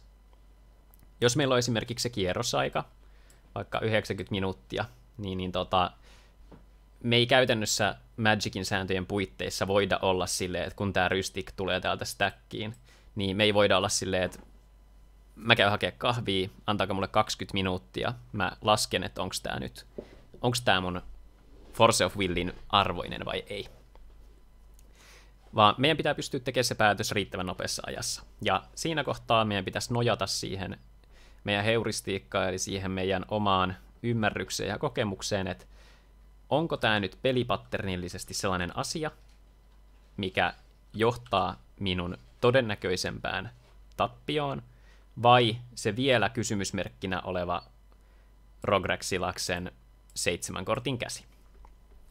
Tietenkin tässä on sitten vielä se villi esimerkki, että täällä on kinnan välissä, mikä tässä kohtaa saisi nauttia suoraan siitä, että okei, täällä tehdään jotain pelottavaa, täällä on uhka, ja tästä syystä, jos tämä Tymna Crown-pelaaja inhimillisesti on näyttänyt mitään signaalia, että kysynyt vaikka, että eikö sulla kinnan ole mitään, tai että Rogrek saisi, että kai sulla nyt on tähän counteri, ja priority tulee tänne, niin kinnan on saanut tässä ihan valtavasti informaatiota, ja tällä hetkellä kinnan pääsee kaikista vähimmällä tämän uhan suhteen. Okei, mitä tässä voi tapahtua sitten? Jos me katsotaan vaan näitä kahta, eli tätä Rogrek Silasta ja Tivittiä, niin jos tämä Rhystic Study counterataan täältä Tivitiltä, sitten tulee Kinnanin vuoro, niin palataan Kinnanin kohta, mutta sitten Rogrek Silas tulee. Täältä on käytetty se interaktio, ei tiedä onko täällä interaktio. Tivitillä, tässä kohtaa Tivitillä olisi mielenkiintoinen vaihtoehto, että jos Tivitillä on counterspelli, niin Tivit voisi vastata siihen Tymna Crownin counteri, että saa sen Rhysticin läpi. Ja tästä tultaisiin taas uuteen mielenkiintoiseen valintaan, että arvostaako Tivit omaa Rhystic Studia enemmän kuin tätä Rogrek Silaksen 7 tai Kinnanin mysteerikättä. No tässähän voi tapahtua vaikka mitä. Rogrex-silaksella saattaa oikeasti olla käsi, mikä ei sitten ollutkaan niin hyvä. Se on esimerkiksi tänne value-engine-pohjainen, eli vaikka tämä onkin midrangehtava body, niin ajattelee ja on kiipannut käden, että tämä on riittävän hyvä, että mulla on esimerkiksi Mystic Remora vuorolle 1 Dockside kädessä, ja mulla on tuutori. Lähtökohtaisesti se ei välttämättä seiskalta olisi tarpeeksi hyvä, että sen haluaisi mulligoida, mutta ihan vaan nyt esimerkkinä. On mahdollisuus, että sieltä tulee se turn 1 nauska-yritys. Sen lisäksi on mahdollista, että Kinnan, mikä on ollut villikortti täällä, niin Kinnan oksentaa pöytää, liudan manaa ja pelaa itse Rystikstadin. Ja tässä kohtaa sitten Tymna Kraum on joutunut tilanteeseen, missä se on saanut näkyvän uhan numero 1, eli tämä Kinnanin Rystikstadi. Sillä on näkyvä uhka numero 2, eli Turbopakan raikas 7. Ja sitten vielä on mysteeri, eli tässä voidaan todeta, että tämä kaikki olisi huomattavasti yksinkertaisempaa, jos me pelattaisiin 1 vastaan 1, ja ainut kanssakäyminen on tämän Tivitin kanssa. Tivit pelaisi korttietukortin vaikka One Ringin. Meillä on Counterspell, mikä vaatii meiltä ylimääräisen kortin. One Ring nostaa enemmän kuin 2 korttia pelin aikana, minä counteraan sen. Sen lisäksi Tivit käytti siihen 4 manaa, minä käytin actioniini 0 manaa, voin sen lisäksi pelata jonkun toisen kortin. Sitten on tietty vielä asioita, mitkä muokkaa tätä yhä ennestään, on se, että jos ei olisi tällainen turn 1 esimerkki, vaan olisi myöhemmän vuoron esimerkki, niin mitä on tapahtunut? 2 tutoria pelaajalla, joka ei muuten ole tehnyt hirveästi mitään, kielii yleensä siitä, että sieltä yritetään tehdä suojattu voittoyritys, kun päästään untappään. Se pelaaja, joka on pelannut kentälle valtavasti boardia, esimerkiksi Tymna Kraum, jolla on vahvat olennot ja Tymna ja Kraum kentällä, mutta kädessä vaikka 1 kortti, niin lähtökohtaisesti, vaikka se tuntuukin epäloogiselta, niin Tivit, joka on vaikka tutorannut 2 ja sillä on 2 korttia kädessä, niin se on todennäköisemmin isompi uhka untapätessään kuin se Tymna Kraum, joka lopettaa vuoronsa 1 kortilla. Tymna Kraum on pitkässä juoksussa isoin uhka, mutta seuraavalla untäpillä se Tivit on todennäköisesti tekemässä jotain, mikä rikkoo tätä peliä. Lyhyelti. Välikommentti tähän, että tämä koko läpikäyntihän on erittäin hyvä niin kuin indikaatio siitä, mikä on tavallaan tämän lajin hienous. Koska ehkä se, mikä tästä niin kuin päällimmäisenä kaikille valkenee, niin tämähän on ihan mahdotonta. Että siis on niin vaikeaa sanoa, että just tämä, että tätä ei pysty niin kuin ratkaisemaan. Että kun tämä on tämmöinen niin kuin 4 pelaajan kivipaperisakset, se on lähempänä niin kuin neuvottelua ja pokeria kuin, vaan niin kuin teknistä 1v1 pelaamista, niin se on tavallaan tämän lajin hienous. Just se, että me voidaan spekuloida, me voidaan yrittää rakentaa näitä niin kuin työkalupakkeja ja heuristiikkoja ja tällaisia, mutta mehän ei voida tietää varmuudella, kun tässä on niin paljon tuntemattomia, että se tavallaan se todellisuusavaruus, se on niin iso, ne eri vaihtoehdot, niitä on niin paljon, että tämä on vaan niin kuin tämän suola, tämä tuntematon. Joo, ihania sanoja ja tätä kaiutaan kyllä täysiä. Ja no sitten meillä tulee tässä vielä lajin toinen kauneus, mikä on juurikin tämä tietynlainen 4 pelaajan aspekti, ja vaikka niin kuin tietyllä tapaa se sellainen CDH-pelaajien kehityskäyrä, mun mielestä, jos puhutaan, että tässä olisi tällainen aikajana tästä, että ensimmäinen pelikerta ja sitten täällä vaikka 1000 pelikerta, niin alkuun pelaajat jonkinlaisella tasolla, mun pitää jäsenellä mun ajatukset, koska mä yritän saada tämän mahdollisimman tiiviisti läpi. Alkuun nähdään CDHkin sellaisena sosiaalisena aspektina, jos ajatellaan sellainen politiikan tärkeys, että täällä politiikka on äärimmäisen tärkeää ja täällä politiikka ei ole kovin tärkeää, niin alkuun voi olla silleen, että nähdään, että joo, että kyllähän tässä tätä politiikkaa on. Ja sitten kun edetään näitä pelejä, niin jossain kohtaa käydään tällaisessa kohdassa, missä niin kuin lähdetään ajattelemaan sitä, että kun pelataan tästä kilpailullista formaattia, missä pyritään voittaa, niin ihmiset tekee laskelmoidut päätökset, ihmiset on koneita, ja sitten kun niinku edetään taas eteenpäin, niin, tai ainakin itse mitä mä oon siis havainnut, on se, että meillä tulee tällainen niinku mielenkiintoinen kuoppa tänne, missä ihmiset jotenkin ajattelee, että se on sellaista laskelmointia, ja sitä se tietyllä tapaa onkin. Mutta unohdetaan itsessään se, että siinä pelissä on tosiaan 4 henkilöä, siinä on 3 pelaajaa, ketkä yrittää lähtökohtaisesti estää yhden pelaajan voiton. Ja sitten kun palataan taas tänne, että ollaan pelattu tarpeeksi, niin huomataankin se, että se on oikeasti hyvin, hyvin olennainen osa tätä peliä. Tämä on nyt vähän epäselkeä kuvio, mutta jos palataan tähän käytännön esimerkkiin, mitä sä itse pelaajana sit voisit tehdä tällaisessa tilanteessa, jos sä oot tää Tymna Crown-pelaaja, ja Tivit presenttaa sitä Rystikstadia tässä kohtaa. Kinnan sanoo, että se passaa, Rograxal sanoo, että se passaa, ja sitten tulee priority sulle. Sä tiedät edelleen, että täällä on se 7 korttia, Kinnanilla on vaikka Mysteeri 6, totta kai tää Silaksenkin on. Niin tässä pelaajat voi tehdä montaa eri roolia. Otetaan huomioon se, että Tymna Crown pelaajana sä voit tehdä muutaman eri valinnan. Sä voit sanoa, että, tai käytännössä voit pitää tiedon itselläs, eli sä et sano siitä counterista mitään. Sä sanot, että mietin hetken. Sä puntaroit, sä et kerro mitään, sä indikoit vaan, että sulla on, tai sä bluffaat counteria. Sulla on se vaihtoehto, että sä paljastat sen. Ja tää on äärimmäisen tärkeä taito, kun kehittyy CDH:ssa. Eli käytännössä mitä enemmän sä annat infoa, niin sitä enemmän sä saat informaatiota.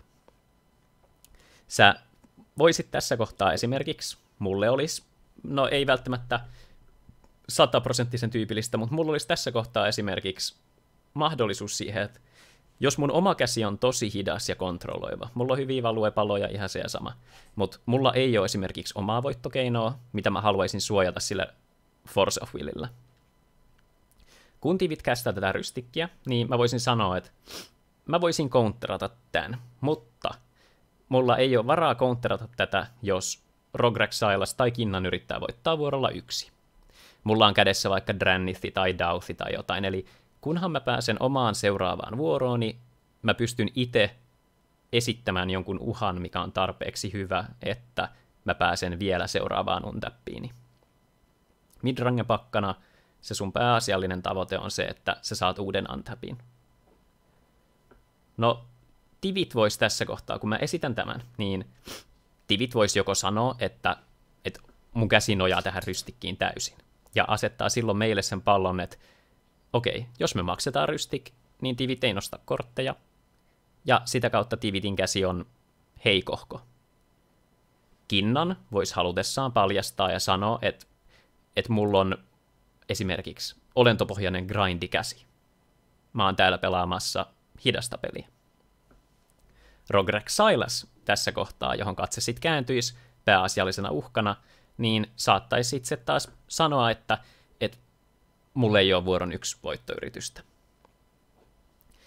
Tämä ei välttämättä tarkoita sitä, etteikö sieltä tulisi esimerkiksi Engine ylös, esimerkiksi Necropotense ja Final Fortune, eli sinä et valehdellut, sä sanoit, että sä et ole voittamassa ensi vuorolla, kas kummaa, voitatkin follow-up-vuorolla. Nämä kaikki on niin kuin ihan valideja asioita, ja tämä nojaa pitkälti tähän pokeriaspektiin, mikä tässä pelissä on varsin hienoa, ja kannustankin ketä tahansa, joka CDH:sta tykkää, niin katsomaan pokeriturnauksia ajoittain. Puhutaan todennäköisyyksien arvioimisesta, puhutaan signaalien lukemisesta, mitä vastustajat antaa sulle. Tällaisissa tosiaan, kun niin kuin lähdetään sitten tähän liikenteeseen, että meillä on tällainen asia, mikä ei vaadi stackia, mutta on laillinen game action, on puhuminen. Eli meidän on tärkeää muistaa se, että jokaista pelaajaa kohden on 3 vastustajaa. Eli sulla itsessään on tosiaan nämä kaikki 3 vastustajaa, mutta sun pitää myös muistaa se, että niillä on myös 3 vastustajaa. Ja tästä tulee sitten silloin tällainen hässäkkä, missä jokaisen tehtävä on voittaa. Jokainen pyrkii itse voittamaan, ja niillä on 3 vastustajaa, ketkä päihittää. Niin silloin priorityssä tulee myös tällaisia tärkeitä aspekteja, kun esimerkiksi tällainen niin kuin nimenomaan se arviointi siitä, että onko jollain jotain. Kun se tivit laittaa sen rystikin stackiin, priority menee ensimmäisenä Kinnanille. Kinnanilla saattaa hyvinkin olla tässä kohtaa force kädessä. No, Kinnan kattoo sitten, että okei, täällä on Rogrek Silas, no se todennäköisesti ei ole counteraamassa tätä, niin kun se pyrkii vaan brute forcea sen voittonsa, tai jos sillä on jotain, niin okei, erikoista jos käyttää se. Tymnä Crown taas, no sekään ei välttämättä täysin siitä välitä, mutta tällaisessa podissa se todennäköisesti on pitänyt jotain vastuullista. Jos sen vuoro 1 oli itsessään vaikka Esper Sentinel Pass, niin se yleensä kertoisi sit jotain siitä, että se ei ole sellainen räjähtävä all-in-käsi, mikä sanoisi vaikka turn 1 Crown ja go.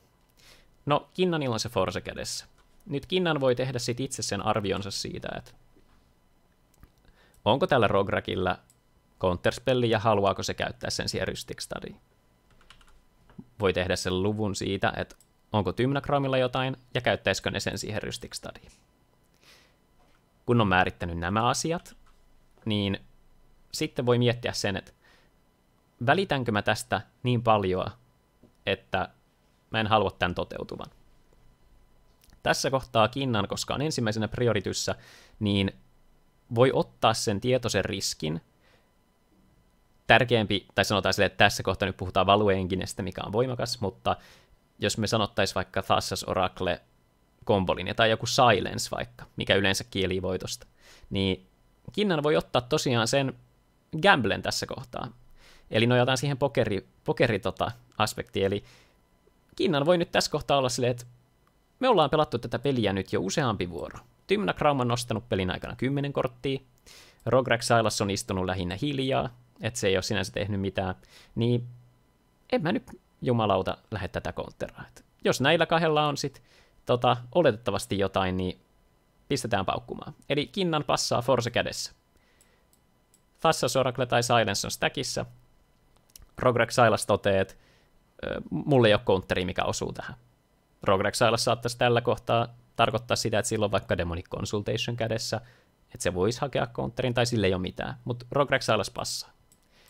Sitten tulee Tymnä Crownin priority, ja tässä kohtaa Kinnanille ei enää ole mitään sanottavaa tietyllä tapaa, vaan Tymnä Crown joutuu sitten counteraa sen, tai jos ei counteraa, niin kas kummaa tivit todennäköisesti voittaa.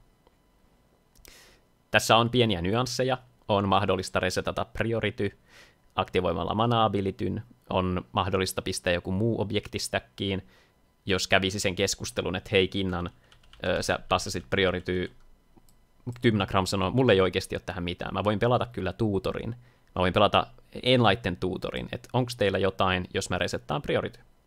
No, voitaisiin lähteä resettaa priority, Kinnan voisi counteraa sen, jada, mutta niin kun lähtökohtaisesti normipeleissä, niin nämä on niitä hienoja risteyskohtia, missä pitää miettiä sitä omaa positiota siinä podissa. Jos on tämä Tymnä Crown, eli saat viimeisenä tässä kohtaa, kun tivit pelaa Silensen, niin sulle ei sinänsä ole vaikutusvaltaa tähän.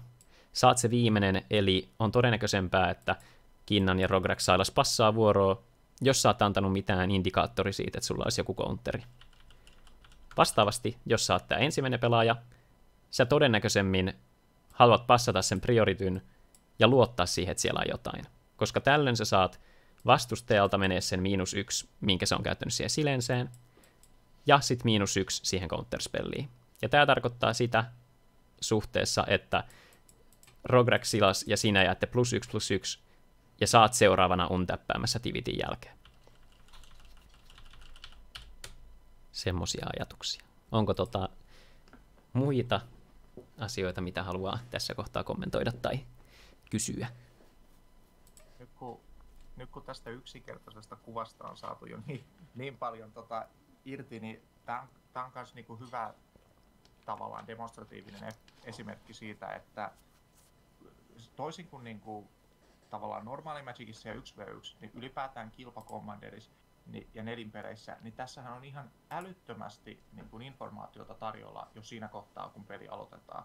Eli miettii vaikka sitä, että sä tiedät kaikkien komentajat, niin sä suunnilleen tiedät, mikä on niiden pakkojen vahvuudet, mitä ne haluaa tehdä, sä tiedät monta korttia ne pitää, sä tiedät vuorojärjestyksen, niin tässäkin on keskusteltu periaatteessa vaan niin kuin aloituskäsien perusteella näistä niin kuin eri voimasuhteista. Ja nämä voimasuhteet ja uhat ja tavallaan se, mitä kukin voi niin kuin tavallaan tuoda siihen pöytään, niin se auttaa sitten tekemään niitä päätöksiä, kun niin kuin pitää evaluoida sitä, että kuka on uhka ja kuka ei ole.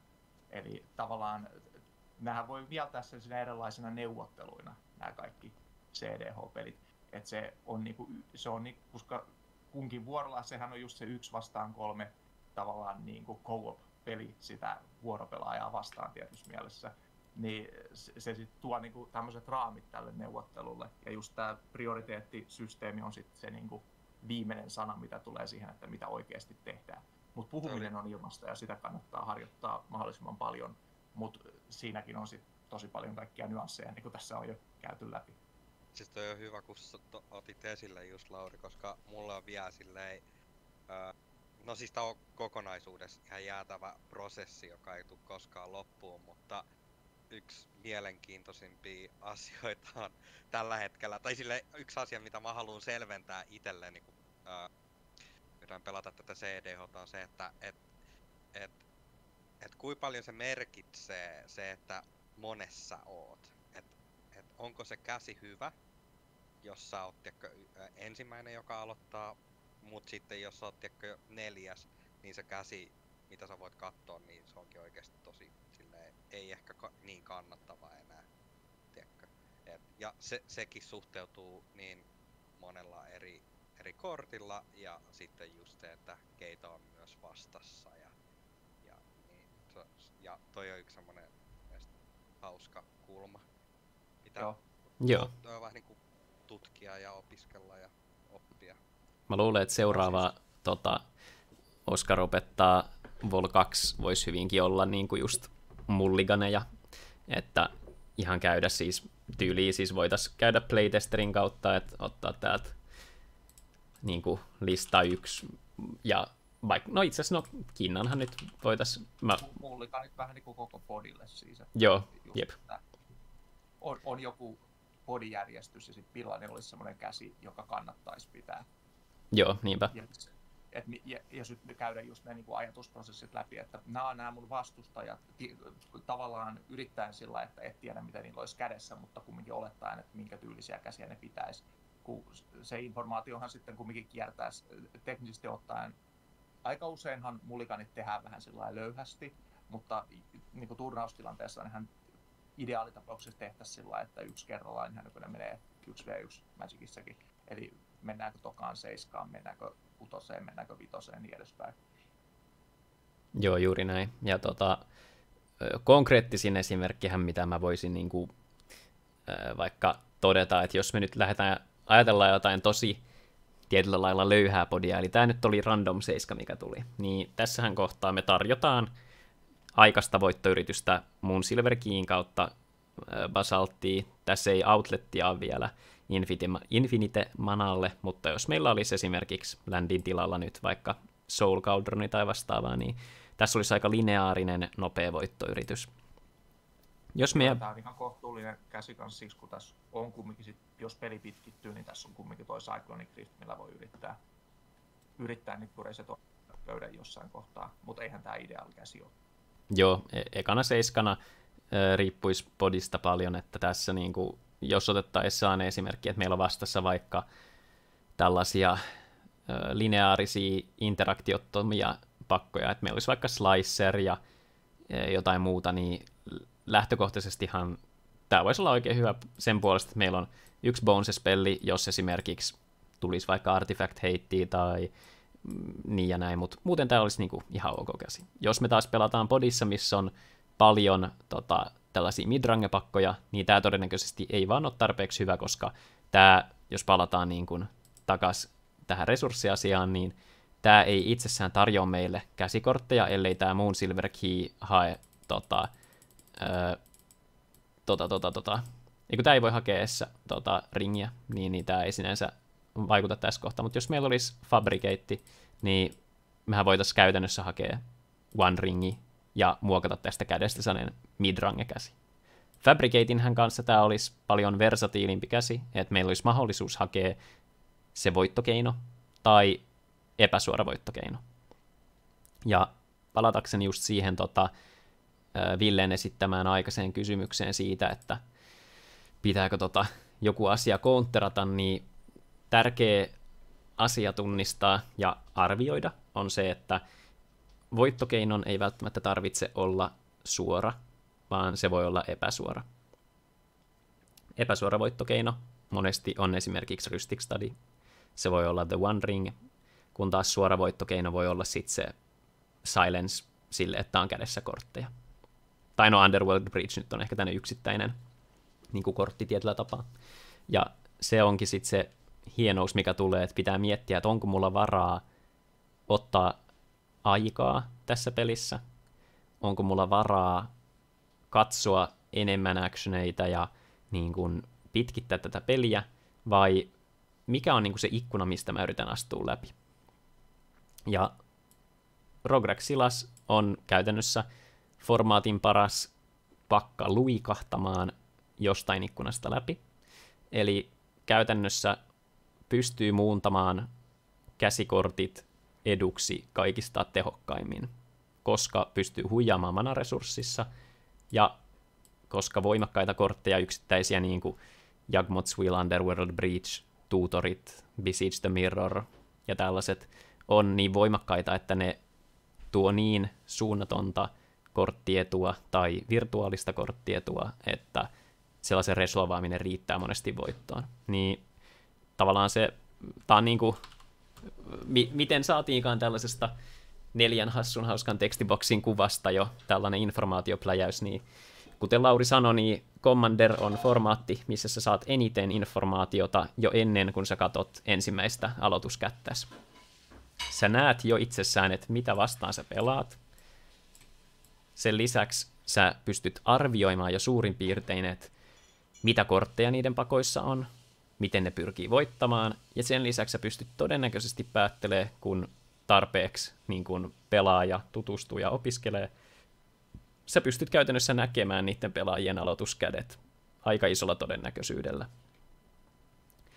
Jos me esimerkiksi Tampereella kun pelaillaan, niin paljon puhutaan just niistä, että niin kuin käydään läpi kollektiivisen oppimisen merkeissä, että mitä kaikkea sieltä kädestä todennäköisesti, tai niin kuin minkä takia tekee vaikka päätöksen, tai miettii, että nyt mä kohtaan tällaisen tilanteen, niin kuin Juan on esimerkiksi tosi hyvin joskus, ja useasti ollutkin silleen, että nyt mä oon tällaisessa risteystilanteessa, mä haluan tehdä tässä oma ratkaisuni, ja mä haluan keskustella siitä jälkikäteen, mikä on niin kuin täydellinen tapa käydä näitä.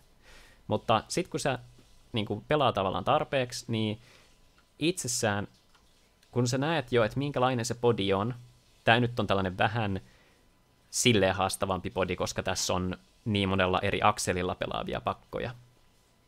Mutta jos meillä olisi vaikka sen sijaan, että meillä olisi tällaiset midrange-pakat tätä Rograk Silasta vastassa, niin jos meillä olisikin Rograk Silas menossa ekana, ja meillä olisi näiden sijaan 3 stacksipakkaa vastassa, meillä olisi Winota, Elliver ja vaikka Yasharn, niin jos Rograk Silas menee ekana, niin mitä oletuksia se voi tehdä? Se voi tehdä, että turn 0 interaktiota ei sieltä Winotalta tuu, ei tuu sieltä Eldivereltä eikä tuu Yasharnilta.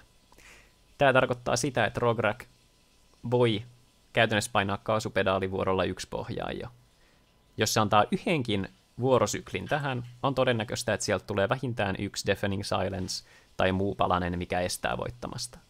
Eli mulligointi tässä kohtaa olisi kannattavaa tehdä hyperaggressiivisesti. Eli mennä vaikka 4 tai mennä 3, mistä saa vaikka turn 1 nekropotensen.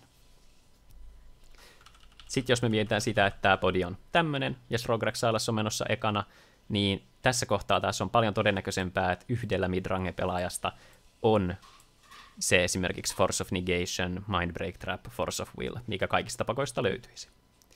Ja tästä syystä, jos Rograk mulligoi 4 korttiin, yrittääkseen resolvata turn 1 nauskan ja tippuu muuten pelistä pois, niin pitää ottaa se gamble. Onko se järkevää vai ei?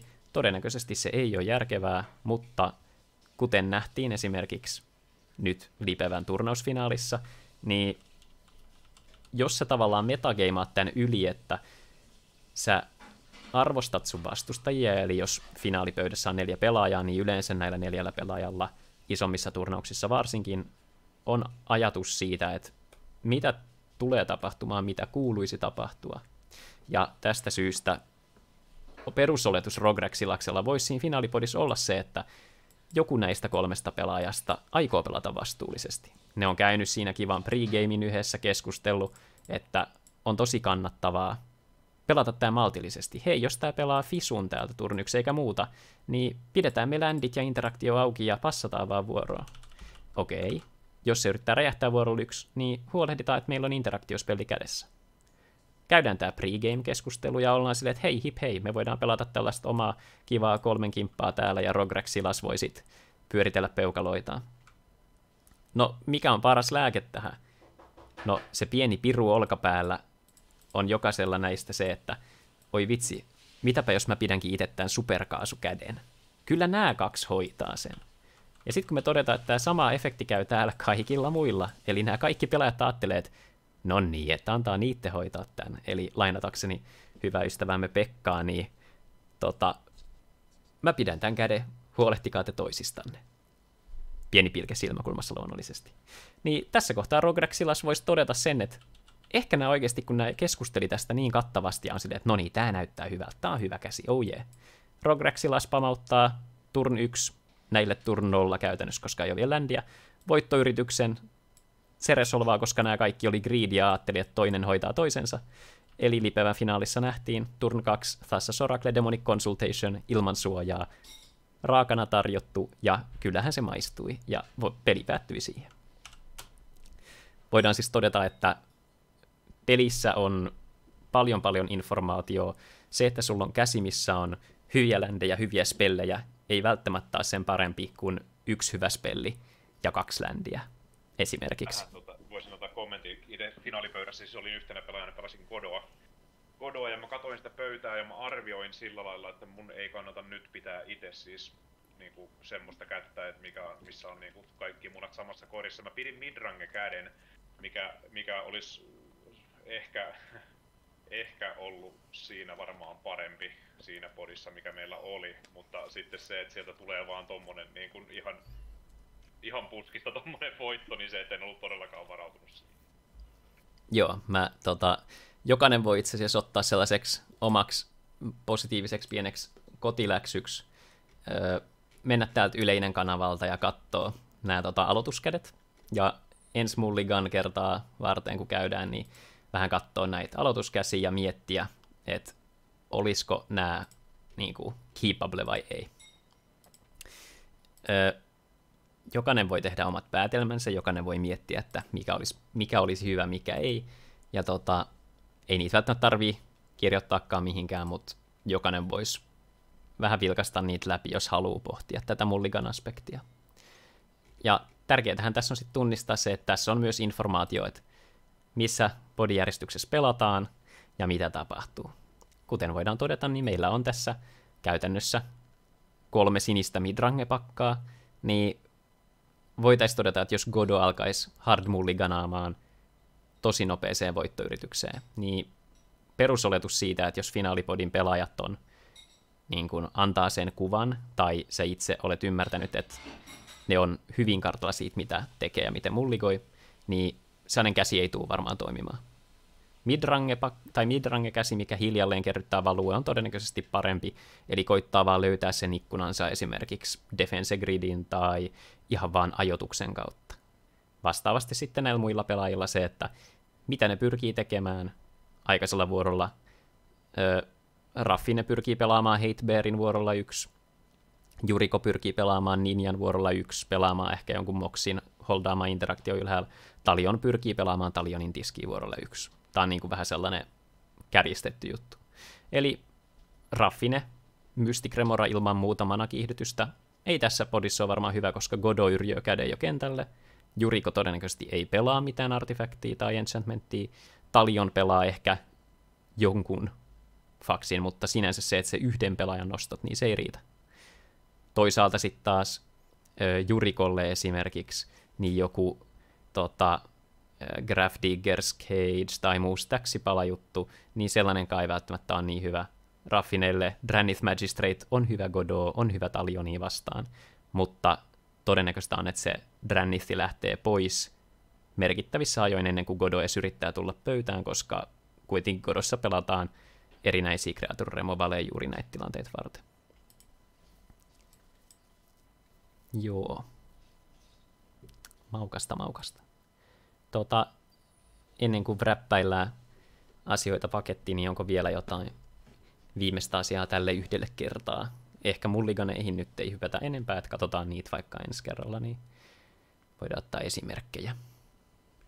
Joo, ja kans haluan itse painottaa sitä, että monessa mielessä mulliganit on niin kuin yksi tärkeimmistä, ellei tärkein osa tätä peliä. Että mä tykkään sanoa, että mulliganit on aina se early game ja mid game alkaa vuorosta 1. Ja se oikeasti pitää tavallaan paikkaansa, koska sun täytyy ruveta ajattelemaan sitä koko pelin kulkua jo siinä kohtaa, kun valikoidaan niitä alkupesia. Juuri näin. Sama kuin Vintagessa, niin early game on se, että sä määrität, mitä sulla on vastassa. Toki ekaan peliin Vintagessa sä et välttämättä sitä tiedä, jos et ole nähnyt, mitä toinen pelaa, mutta juurikin tämä aspekti siitä, että long story short aloituskäsistä on, jos on tuoreempi CDH, niin jos sun käsi ei tunnu oikeasti siltä, että tämä tekee jotain ihan hävytöntä, niin se ei ole tarpeeksi hyvä. Se, että sä mulligoit 4, mikä tekee jotain hävytöntä, on, niin kuin, se on ihan validia. 4 kortista sä löydät todennäköisesti paremman hävyttömän startin kuin Lands and Spells-tyylisestä jutusta, mikä aloittaa vuoron 2 Arcane Signetillä. Joo, toi mulligointiläksytys. Mä siis voin silleen sanoa, että mä niin kuin jossain kohtaa mietin, että jos mulla olisi joku CDH-kanava, niin mikä sen nimen pitäisi olla. Että mä oon aika pehmeä persoona, mutta sit mulla kyllä välillä, kun lukee jotain write-uppeja vastaavia, niin tulee sellainen olo, että niin kuin brutally honest, jos pitää olla, niin tämä esimerkiksi ei ole ollut hyvä peliliike tai tämä ei ole hyvä aloituskäsi. Että mä rohkaisen käytännössä kaikkia ennemmin pelaamaan aggressiivisemmin, eli tehkää proaktiivisempia päätöksiä, mulligoikaa aggressiivisemmin, kun vähän niin kuin perustuntumaltanne haluaisitte. Tämä pätee kaikkiin peleihin, etenkin videopeleihin, mitä opetan työkseni. On helpompi hilata taaksepäin sitä omaa extendausta, kuin se, että opettelee menemään aggressiivisemmin. Ja tämä parhain tällainen niin kuin perinteisen urheiluesimerkki tähän olisi skeittaus. Jos sä et nuorena ala kaatumaan ja lyömään päätä asfalttiin, niin sä et tuu ikinä uskaltaisi lähteä siihen rullalaudan selkään.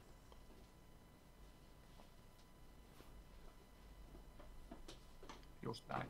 Ja toinen tapa, mitä tätä mulligania voi niin kuin ajatella, on just tämä, kun aiemmin oli puhetta siitä, että sun kaikki resurssit on 1 vastaan 3. Niin sillä ei ole niin väliä, pidäksää sitä 21 muuta vastustajan korttia vastaan, pidäksää 6 vai 5 vai 4, kun sun täytyy saada niistä korteista enemmän. Sun täytyy saada niistä sun 4 kortista sen 21 edestä tavallaan arvoa, jotta sä voit oikeasti olla mukana siinä pelissä, näin niin kuin kärjestäen. Että sulla täytyy päätyä sinne käteen sellaisia kortteja, kuten vaikka se Mystic Remora, joka on 1 manan kortti, joka nostaa sulle ehkä 4 tai 5 korttia. Niin jokaisen sun kortin täytyy olla niin kuin todella arvokas suhteessa niin kuin muuhun pöytään. Et sen takia se tavallaan, se, että sä jätät mulikoimatta, niin sä oikeasti maksat siinä tosi ison hinnan. Joo. Se on pelottavaa, mutta täytyy uskaltaa. Joo, Valtteri tuolla hyvin juuri, eli tämä tempon aspekti. Tempo on termi, mitä monesti selitetään eri tavoin, mutta ehkä tämmöinen konkreettisin ja ymmärrettävin aspekti on se, että monenko manan edestä sulla on permanentteja esimerkiksi tiskissä. Niin ja toisaalta se, että paljonko manaa tai resursseja sä käytät vastustajan resursseja kohden, eli esimerkkinä vaikka Force Spike tai Mana Tithe on loistavia tempokortteja, koska yhdellä manalla sä saat kuitattua vaikka 3 manan kokonaisuuden, ja sitä kautta pystyt ottamaan itse 2 manan edestä enemmän actioneita. Tällaisista niin kuin tempopelauksista, niin CDH:ssa tempoa tietyllä tapaa, se on tosi mielenkiintoinen kokonaisuus, koska puhutaan silloin vähän niin kuin tästä extendauksista, että tällainen suoranainen tempo ylivoima tulee lähtökohtaisesti pääasiassa esimerkiksi Winotan kaltaisilla pakoilla, koska ne saa saavutettua tämän kriittisen massan, minkä yli ei voi voittaa niin kuin tavallaan luontaisesti. Mutta sitten tämä tämmöinen tempoetu muuten, eli esimerkiksi Tymnakraum on todella hyvä esimerkki tällaisesta niin kuin tietynlaisesta tempopakasta, että se kasvattaa pienillä eduilla itselleen niin paljon sitä resurssia lisää, korttietua, manaetua korttien kautta, eli siis Tymnakraum ei huijaa manaa lähtökohtaisesti, mutta Tymnakraum pelaa tällaisia disruptiivisia paloja, eli esimerkiksi Drannith Magistrate, Dauthi Voidwalker, Lavinia ynnä muut. Dauntless Dismantler, wink wink, oh yeah, paras kortti ikinä. Ja pelaa tällaisia, mitkä hidastaa vastustajia, eli hidastaa vastustajien pelin kehitystä, eli toisin sanoen sä saat siinä jo tempoetua, sä saat aikaa itsellesi, sä saat virtuaalista korttietua, koska vastustajat ei voi rakentaa peliään samoissa määrin kuin ne muuten tekisi. Sitten sä pääset itse pelaamaan Value-enkinen, ja sitä kautta sä saat itse kortteja lisää, ja kortit näyttäytyy manana äärimmäisen hyvin esimerkiksi Tymnakraumissa, koska jokainen talismaani, jokainen Arcane Signet Felwar Stone maksaa 2 manaa, mutta antaa 1, eli se on 1 manan sijoitus. Jos sulla on interaktio kädessä, ja sulla on disruptiivinen kenttä, sä voit näillä pienillä eduilla rakentaa sitä manaetua, korttietua ja aikaetua, kunnes sä voit turvallisesti hypätä siitä ikkunasta lopulta läpi, eli pelata Silencein stackiin, jos se resolvaa, olet kutakuinkin turvassa voittaa, tai jos sä pelaat Grand Abolisherin, saat kohtalaisen turvassa voittaa, ja niin poispäin. Eli midrange-pakoilla monesti se pelipatterni on se, että sä yrität voittaa vasta sitten, kun sinun tarvitsee. Lauri pistikin tonne Dauntless Dismantler highlightin, eli me pelattiin tuossa 1 päivä Timi Masse ja Laurin kanssa, ja mulla oli itsessäänhän se oli ihan, siis mä mulligoin semi-aggressiivisesti, mun koko aloituskäsi siinä näkyy, se taisi olla mun mielestä, mikäköhän kiippi se, olikohan se 1, 2, 3, 4, 5, 6, 7, 8, eikö joo, fetchi 1, jos oli 7, eli 6 kiippi, niin mulla oli käytännössä tämmöinen niin kuin all-in käsi, landi, Mox Diamond, mille voin pitchata toisen landin, Arcane Signet, Dauntless Dismantler, Rite of Flame. Eli ideana tässä, että mä voin Rite of Flamea, Arcane Signetin, sitten Signet ja Mox Diamond manalla pelata Dauntless Dismantlerin. Mä olin nuuskinut siinä mulliganeja tehdessä, että Masselta mun ei hirveästi tarvii pelätä, että Masse voittaa vuorolla 1.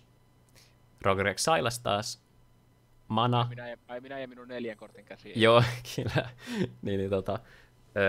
Mun perusoletus, mä mun mielestä sen itse asiassa sanoinkin, että Laurin käsi haiskahtaa tällaiselta Mana Crypt startilta, ja se oli Mana Crypt startti. Timillä vastaavasti oli turn 1 Drannith, tai turn 1 Thalia, tai turn 1 Rule of Law, mutta Dauntless Dismantlerin ansiosta tässä kohtaa mä sain itselleni aikaa, ja sain suljettua vastustajilta sitä mana-resurssia. Eli tää oli niinku tämmönen 2 for 1, tai 3 for 1, tai 4 for 1, riippuen, miltä kantilta katsoo, niin mä sain ostettua itselleni aikaa, ja samalla edistettyä omaa kenttääni.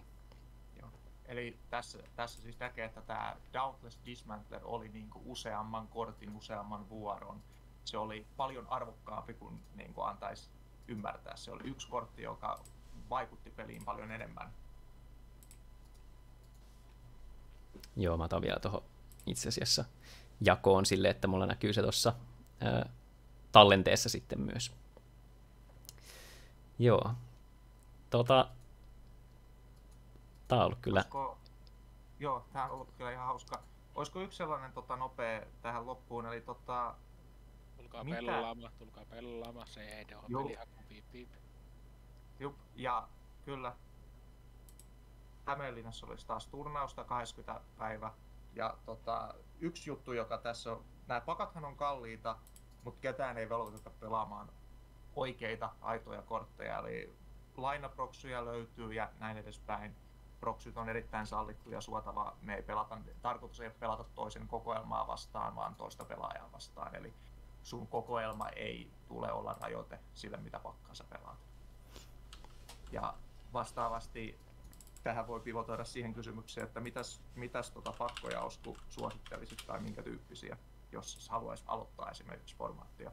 Jos haluaa aloittaa formaattia, niin mä suosittelisin itse Kinnania. Kinnan sen puolesta, että Kinnanin gameplani on aika adaptiivinen, mutta se on niin kuin positiivisen ymmärrettävissä. Sun ei tarvii niin paljon kohdata niitä tilanteita, että uskallanko mä nyt deployata, esimerkiksi käyttää 2 manaa siihen, että mä pelaan manakiven, eli mulla olisi 1 mana vähemmän sen jälkeen, koska Kinnan ohittaa sen. Eli keskimääräiset aloituskädet Kinnanilla ei kaadu yksittäisiin asioihin, eli Kinnan esimerkiksi ei skuuppaa nullrodiin yhtä vahvasti kuin vaikka Shorikai siitä kärsii. Sulla on kuitenkin manatonttuja. Tässä on esimerkki käsi siis.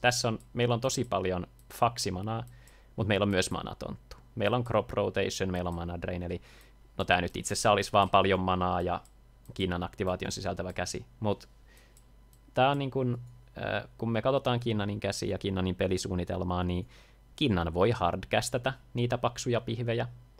Kinnan voi sen lisäksi pelata artifaktimanaa, että jos esimerkiksi tulee creature wipe tai tulee cursed totem, mikä estää creatureen kyvyt, niin yleensä sulla on silti tapa löytää sitä manaa, ja sitä kautta sä voit pelata näitä pelin voittavia piissejä, niin kuin Nezahalia ja Thorn Mammothia, jos on tällainen mammuttikonnossööri, niin kuin minä olen. Mutta niin kuin Kinnan on yksi vahva suositus. Siinä pääsee lisäksi pelaamaan niin kuin kasuaalin puolelta voimakkaita kortteja, niin kuin Consecrated Sphinxiä, Komaa ynnä muuta. Ja sitten, mitähän muuta mä suosittelisin? Ihan pieni hetki, mäpä tuumaile.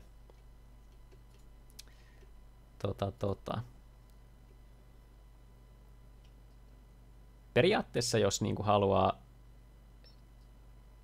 Kraum Teves ei sinänsä ole huono, jos haluaa niinku monivärisempää midrangelistaa pelata.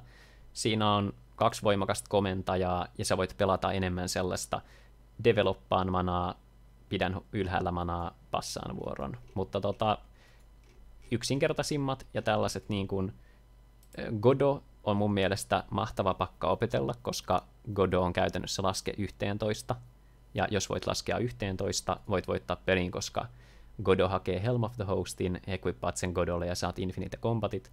Mutta Godossa se miinus Kinnaniin verrattuna on se, että Godolla ei ole niin paljon NS-peliä, eli jos Godo suljetaan ulos, niin sulla ei ole niin paljon muita väyliä voittoon kuin esimerkiksi Kinnanilla on.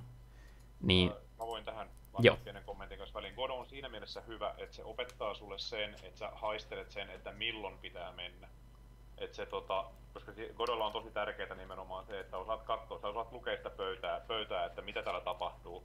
Et esimerkiksi siellä Lipevän turnauksessa yhden pelin voitin turn 2 sillä, että mulla oli yksi vastustaja Gamblet vuorolla 1 ja se Gamblet tohon manakryptaan. Mutta sillä lähti Gambletta hautaan Fort of Will. Se antoi mulle heti semmoisen, että okei, sieltä lähti kädestä povi pois. Ja sit seuraava pelaaja niin lähti turn 1 Mystic Remoralla. Ja mä tiesin, että mä niin kuin joudun ruokkimaan sille Mystic Remoralle, että, niin kuin, että mä pystyn voittaa ylipäätään sen. Mutta se omalla tavallaan se kertoo, että kun se oli Mystic Remora lähtö, niin se ei välttämättä ole se käsi muuten ihan priimaa, että se voi olla, että se nojaa siihen Mystic Remoraan. Ja mä haittelin sitten sillä lailla, että no okei, tää on nyt se mun sääntti mennä, että mä menen tällä, että sieltä on povi lähtenyt pois, ja siellä on pidetty Mystic Remora käsi, ja mä toivoin siinä, että tää olisi nyt sitten ne mun merkit siihen, että mulla on väylä mennä, ja mulla oli väylä mennä, ja sitten sieltä livahdettiin. Joo, kiitos nostosta. Tää oli juuri hyvä highlightti tähän liittyen. Tai highlightaus, ei itsessään highlight, vaikka se sitäkin oli. Mutta mun niinku ehkä nämä kaksi tosiaan, Godot ja Kinnan, mä sanoisin, ja kun pelaa muita vastaan, niin totta kai kohtaa erilaisia pakkoja, ja sitä kautta voi vähän niin kuin nähdä erilaisia mielenkiintoisia juttuja. CDHhan on iloisesti formaatti, missä on paljon tarjolla.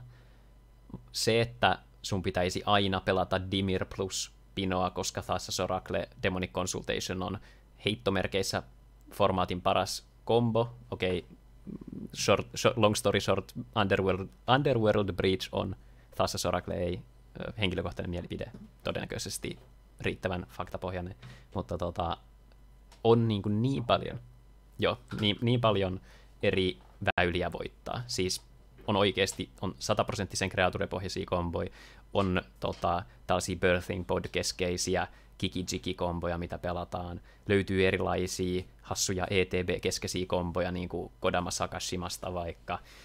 On erilaisia Emiel-kreature, tällaisia niin kuin, Peregrine Drake, Deadeye Navigator-tyylisiä komboja.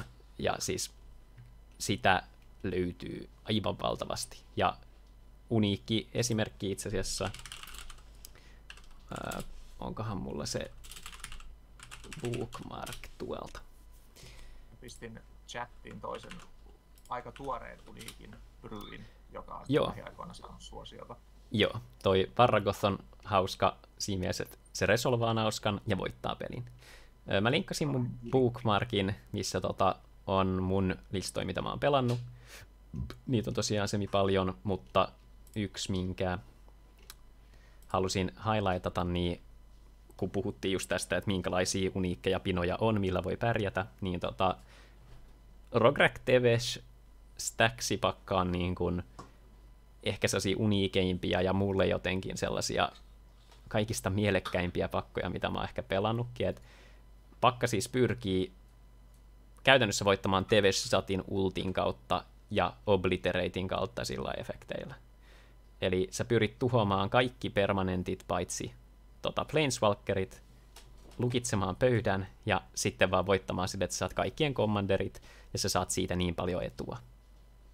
Pelataan polymorph-efektejä, että sä saat Sire of Insanityn tai Void Winnowerin tiskiin tai molemmat. Ja sitten pelataan kaiken näköisiä Jukran-pujut-kortteja, niin kuin Nether Voidia, mikä sanoo, että jos pelaaja ei maksa 3, niin spelli counteroituu. Ja tää on täysin validi lista, siis mä en ole katsonut, että miten tää on pärjännyt. Olettaisin, että ei ole nyt mitenkään super hyvin, mutta siis aivan varmasti, jos puhutaan vaikka näistä liipevä-turnauksista, niin tämän kaltaisellakin listalla voi aivan varmasti päästä top 4, ellei voittaa turnauksenkin. Et CDH:ssa pakkavalinta on toissijainen verrattuna pelaajataitoon ja pelin ymmärrykseen. Eli se on niin kuin kannustusta siitä, että niin kuin become the best and you will thrive, että opettelee vaan ja on itselleen armollinen, mutta joka päivä kun kehittyy, niin on aina askel kohti parempaa. Yhteinen oppiminen. Sitä me aina hoetaan. Juuri näin. Pistin kans tuohon chattiin linkin noista proxypakoista, mitä on tarjolla Tampereella mun kautta. Ja vähän just sillä ajatuksella, että jos kiinnostaa vaikka sinne Hämeenlinnaan tulla pelaamaan, niin ihan kokonaisen pakankin voi saada lainaa, se ei ole mikään ongelma. Resursseja on niinku henkisiä ja fyysisiä. Kelpaako noissa proxyeissa sliivattu ja jos on MTG-korttia sitten printti päällä? Vai tarviiko se olla niinku oikeeta? Kyllä sanoisin, että kelpaa ihan semmonenkin, kunhan se ei niinku erotu sieltä, mutta paperisliivissä, niin sitähän ei niinku erota niinku muuten sliivatusta kortista. Joo, proxyllä ehdottomasti, ja jos sitten olisi niin, että proxyt ei laadullisesti ole riittävän hyvät, niin voihan niitä sitten niin päivittää, upgradea, mutta ensisijaisesti CDH:ssa, koska virallisia sanktioituja turnauksia ei käytännössä ole, niin proxyt vaan ineen. Joillain on, niin kuin, jotkut pelaa aidoilla korteilla, jotkut tykkää aidoista korteista, mutta kaikkien, jotka pelaa CDH:ta, lähtökohtaisesti mä en ole kertaakaan tavannut tyyppiä, joka aidosti haluaisi harrastaa CDH:ta ja olisi koskaan sanonut, että ei tykkää pelata proxyja vastaan. Et aina mä oon tänne servullekin itse asiassa ihan alkujaan sanonut, että tällä servulla kannustetaan proxyjen käyttöön. Proxyt ei saa olla, tai korttien hankinta ei saa olla se este sille, että jos joku haluaa pelata.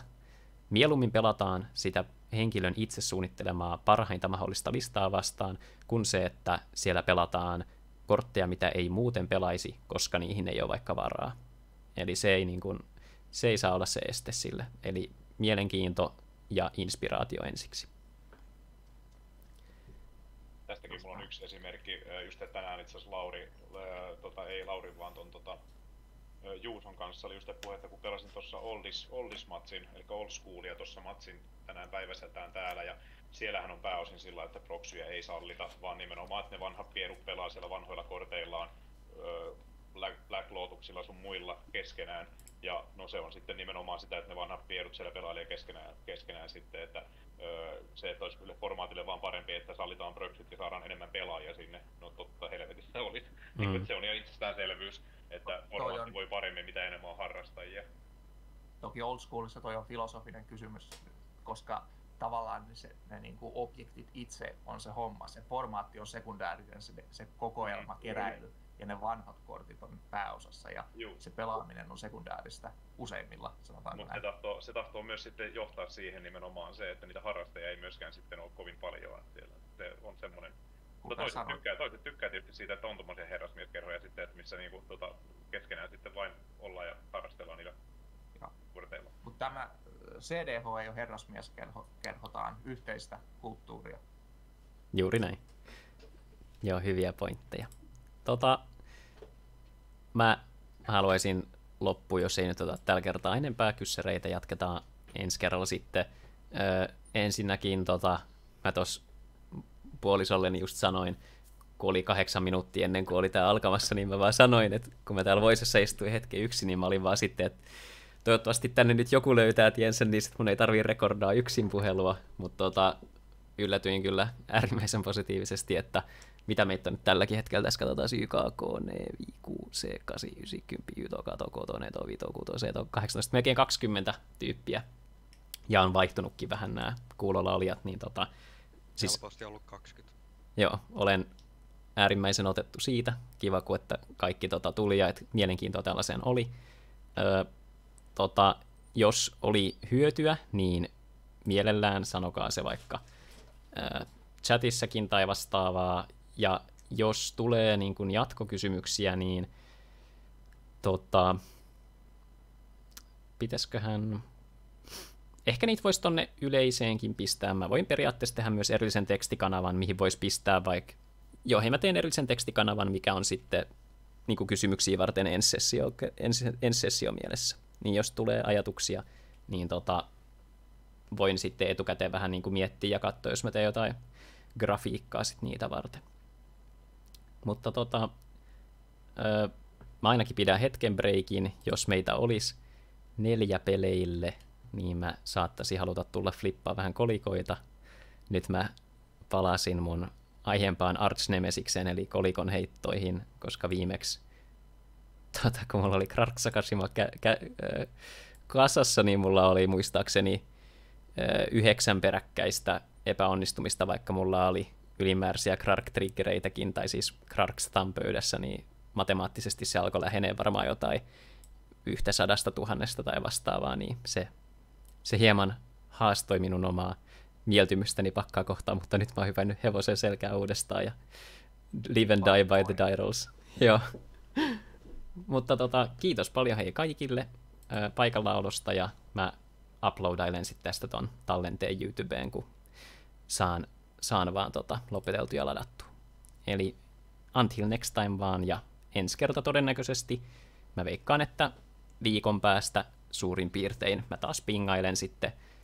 Kenties tää sama aikaslotti, kun näyttää ainakin onnistuvan monelle, niin palataan. Kiitos paikalla olosta ja mainiota illan jatkoa. Kiitos. Katsotaan.